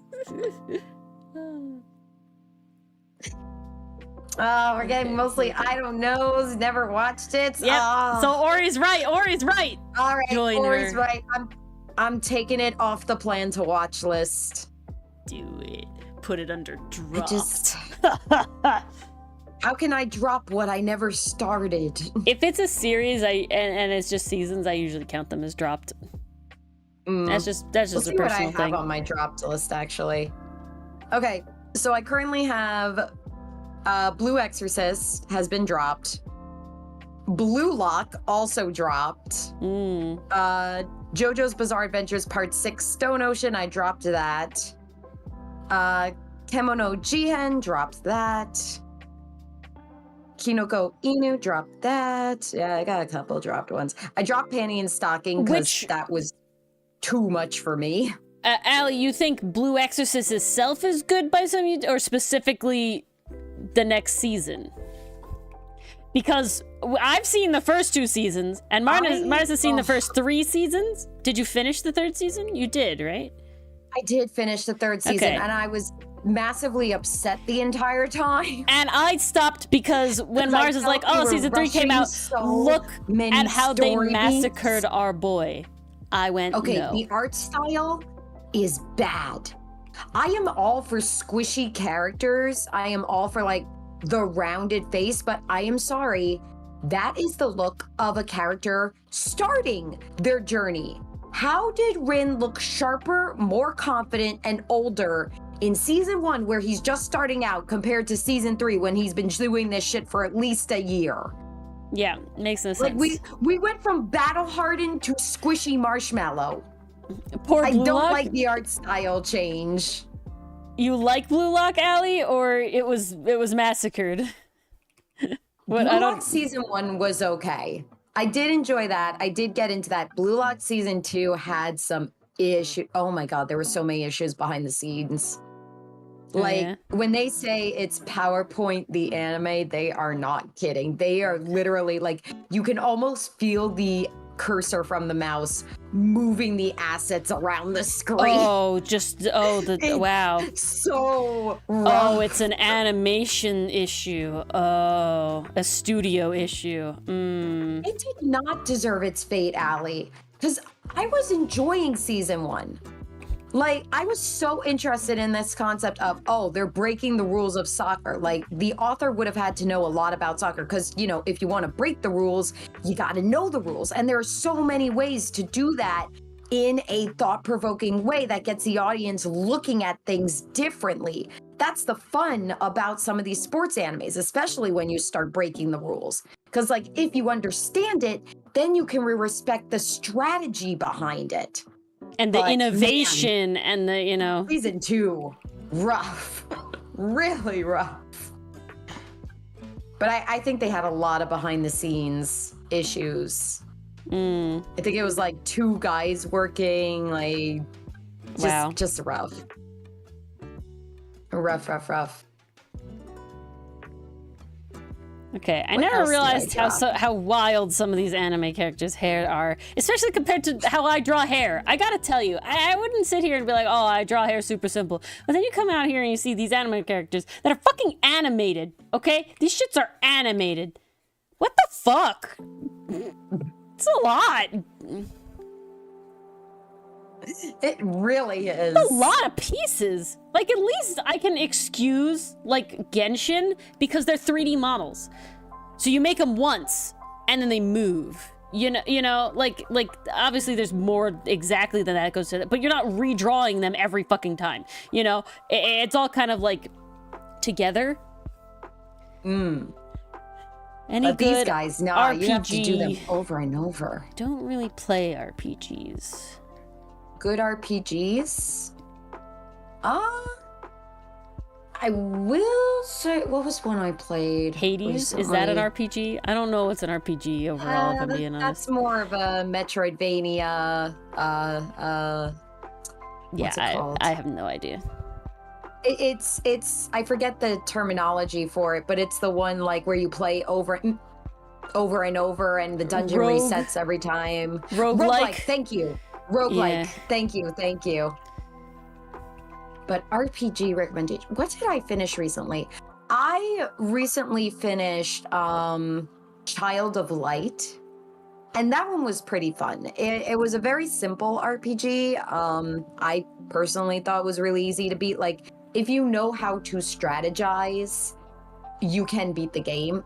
It has a really interesting mechanic where every player on the attack screen, so you have your enemies on one side, you have you on the other, so very traditional RPG setup. And you have a bar running along the bottom. And these icons are moving. And as you get to a certain spot there, it'll trigger, okay, what action do you want to take? Do you want to defend? Do you want to attack? Do you want to use an item? Do you want to flee? So you choose your attack, and depending on what you take, that could affect how long it takes you to do the action. So it could range anywhere from immediate to a long casting time if you're using a spell. So once you hit that line, like your little character icon will either speed up or slow down to the end. When it gets to the end of that bar, that's when it unleashes its attack. But the enemies do that too. So it's kind of all about timing, and you can manipulate it so that the enemy is slowed down or encumbered or paralyzed, and that stops them on this little track. So it's turn-based, and it's also time-based, which is really interesting. It adds another layer of strategy to it. I thought the art style was very, very nice. It's kind of got that storybook-esque quality. And it's very charming. It honestly reads and plays like the dialogue. The dialogue is so charming. It's all in rhyme. Every bit of dialogue, every interaction between the characters is basically its own mini poem. So it really like lends to that storybook feel. And it's just very likable. It has a likable cast of characters. I think it took me 2 weeks to beat it just because the amount of time I have. But I recommend it if you're looking for a good RPG. That's the most recent one I've played. I want to address Allie's thing about drawing a character over and over again, but I'm not out of time yet. It is really cute, Allie. I will say this, the one thing I regret in the game, and this is just because of Mars, like, I want to beat the games I own before I get new ones, because I just have so many that I've bought on sales and just never played. So I was looking to beat the game, but the more enemies that you fight in game, the more dialogue you'll unlock. Because like after a battle, like let's say 2 characters in your party just decide to talk to each other, and you get these cute little interactions that just kind of flesh it out a bit more. I wish I did that more, but I was focused on getting to the end of the game. So if you play it and you get some more dialogue options, please let me know what you think. We wouldn't believe it. Why wouldn't we believe it? You made it to chat. Just in time. For the very end. Yes. All right, there he is. What a triumph. Oh my goodness, he's adorable. Masayoshi. You made him such an innocent little bean. He is an innocent little bean. He really is. Wow, you made this both like the very naive about love characters here, didn't you? You know, it's just a vibe tonight. It's just a vibe tonight. Last week was Scruffy Boys. Tonight is I'm glad, Allie. Confused. Allie, babies. if you want me to draw a character for you for free in 5 minutes, you have to come to stream next Thursday, the 19th. That's for the gift art request stream. Everybody who's a YouTube subscriber or Twitch follower gets a 5-minute doodle just like these. They do vary in quality, I will say. It does depend. But Ori delivers. they're mostly you got decent, nothing to worry about. I will say. So yeah, as long as the character, it can be an OC or a character from something, or it could be a real person. I just will say the real people will probably come out a little more difficult than not real people, but I'll try my best.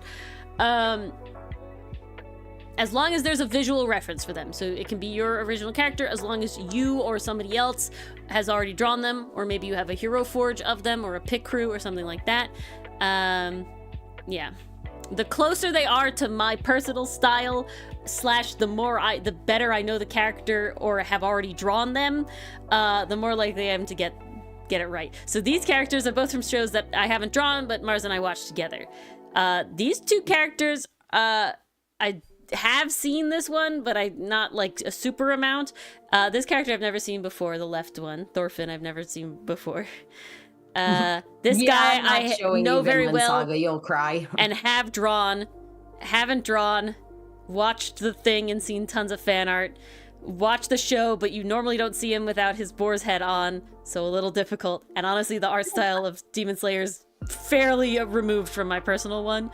Vash, seen it, drawn him. I love that it looks like Inosuke drew his own drawing. Sora, viewed him from a distance, never played it, never drawn him. Prompto, same thing.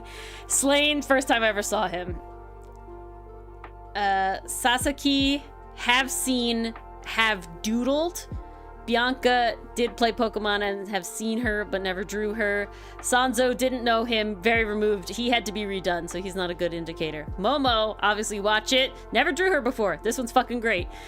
Fucking knocked it out of the park. Watched it a long time ago, never drew him. So, you know, varies.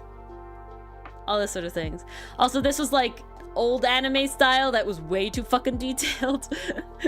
So, yeah. He still looks like Sanso, though. He is I'm such a gremlin. impressed. Yeah, Allie, so when the day comes, we'll have the Discord open. I'll probably make like a thread or something for it, maybe even a channel. And that's when it gets to your turn, you'll post it in the Discord. Mars will be the administrative assistant, so she'll be writing everybody down. Honestly, I'll probably give her like a Discord channel as well. I think what I'll probably do is I'll probably make a Discord channel and a thread, and y'all can post in the thread your images, and Mars will have the main channel as the like lineup. You do have to be really there when we get to you, though. So basically, we will say, like, all right, so-and-so, you're up. And if you don't respond, we ain't gonna do it. Because that wouldn't be fair. You can't come in at the beginning and put it in and then, you know, do it. Your payment is existing in the chat. Well, it happens. But yeah. So that is next Thursday, the 19th of December. Okay, guys, we will continue to announce it until it gets to that point. Yes. Because I want everybody to know. I want everybody to make time. We still have another Thursday. We have another Tuesday to go through. So it is Thursday the 19th. It is not our next stream. It is the week after that. But that will be it for today. Be there or be square. Indeed. Thank you all for coming. I think I don't have any other announcements. Thank you for choosing to spend your evenings I'm also or your glad days you or your exist, mornings Allie. this way. Yeah, whatever time you are here for, thank you for spending it. If you're on YouTube, please like the stream. It does actually really help us out. It does make people look at it and see things, and then we get more people like you guys. Yeah, I think that's all I announced. Next week is normal making time stream for line art, where I don't know what I'm working on, but it's something. And yeah, we're talking about line art. This week? Yeah, this week. The next one that is coming up, which is 2 days from now, the 12th. Okay. On the schedule. Yeah. Perfect. So hopefully we'll see you then. If not, we'll see you Friday for another Ace Attorney, which will be great. Yes. The last one in a row. It's gonna be a fun time. So you won't want to miss it. And we'll see you all then. Good night, everyone. Have a great night, all. Take care.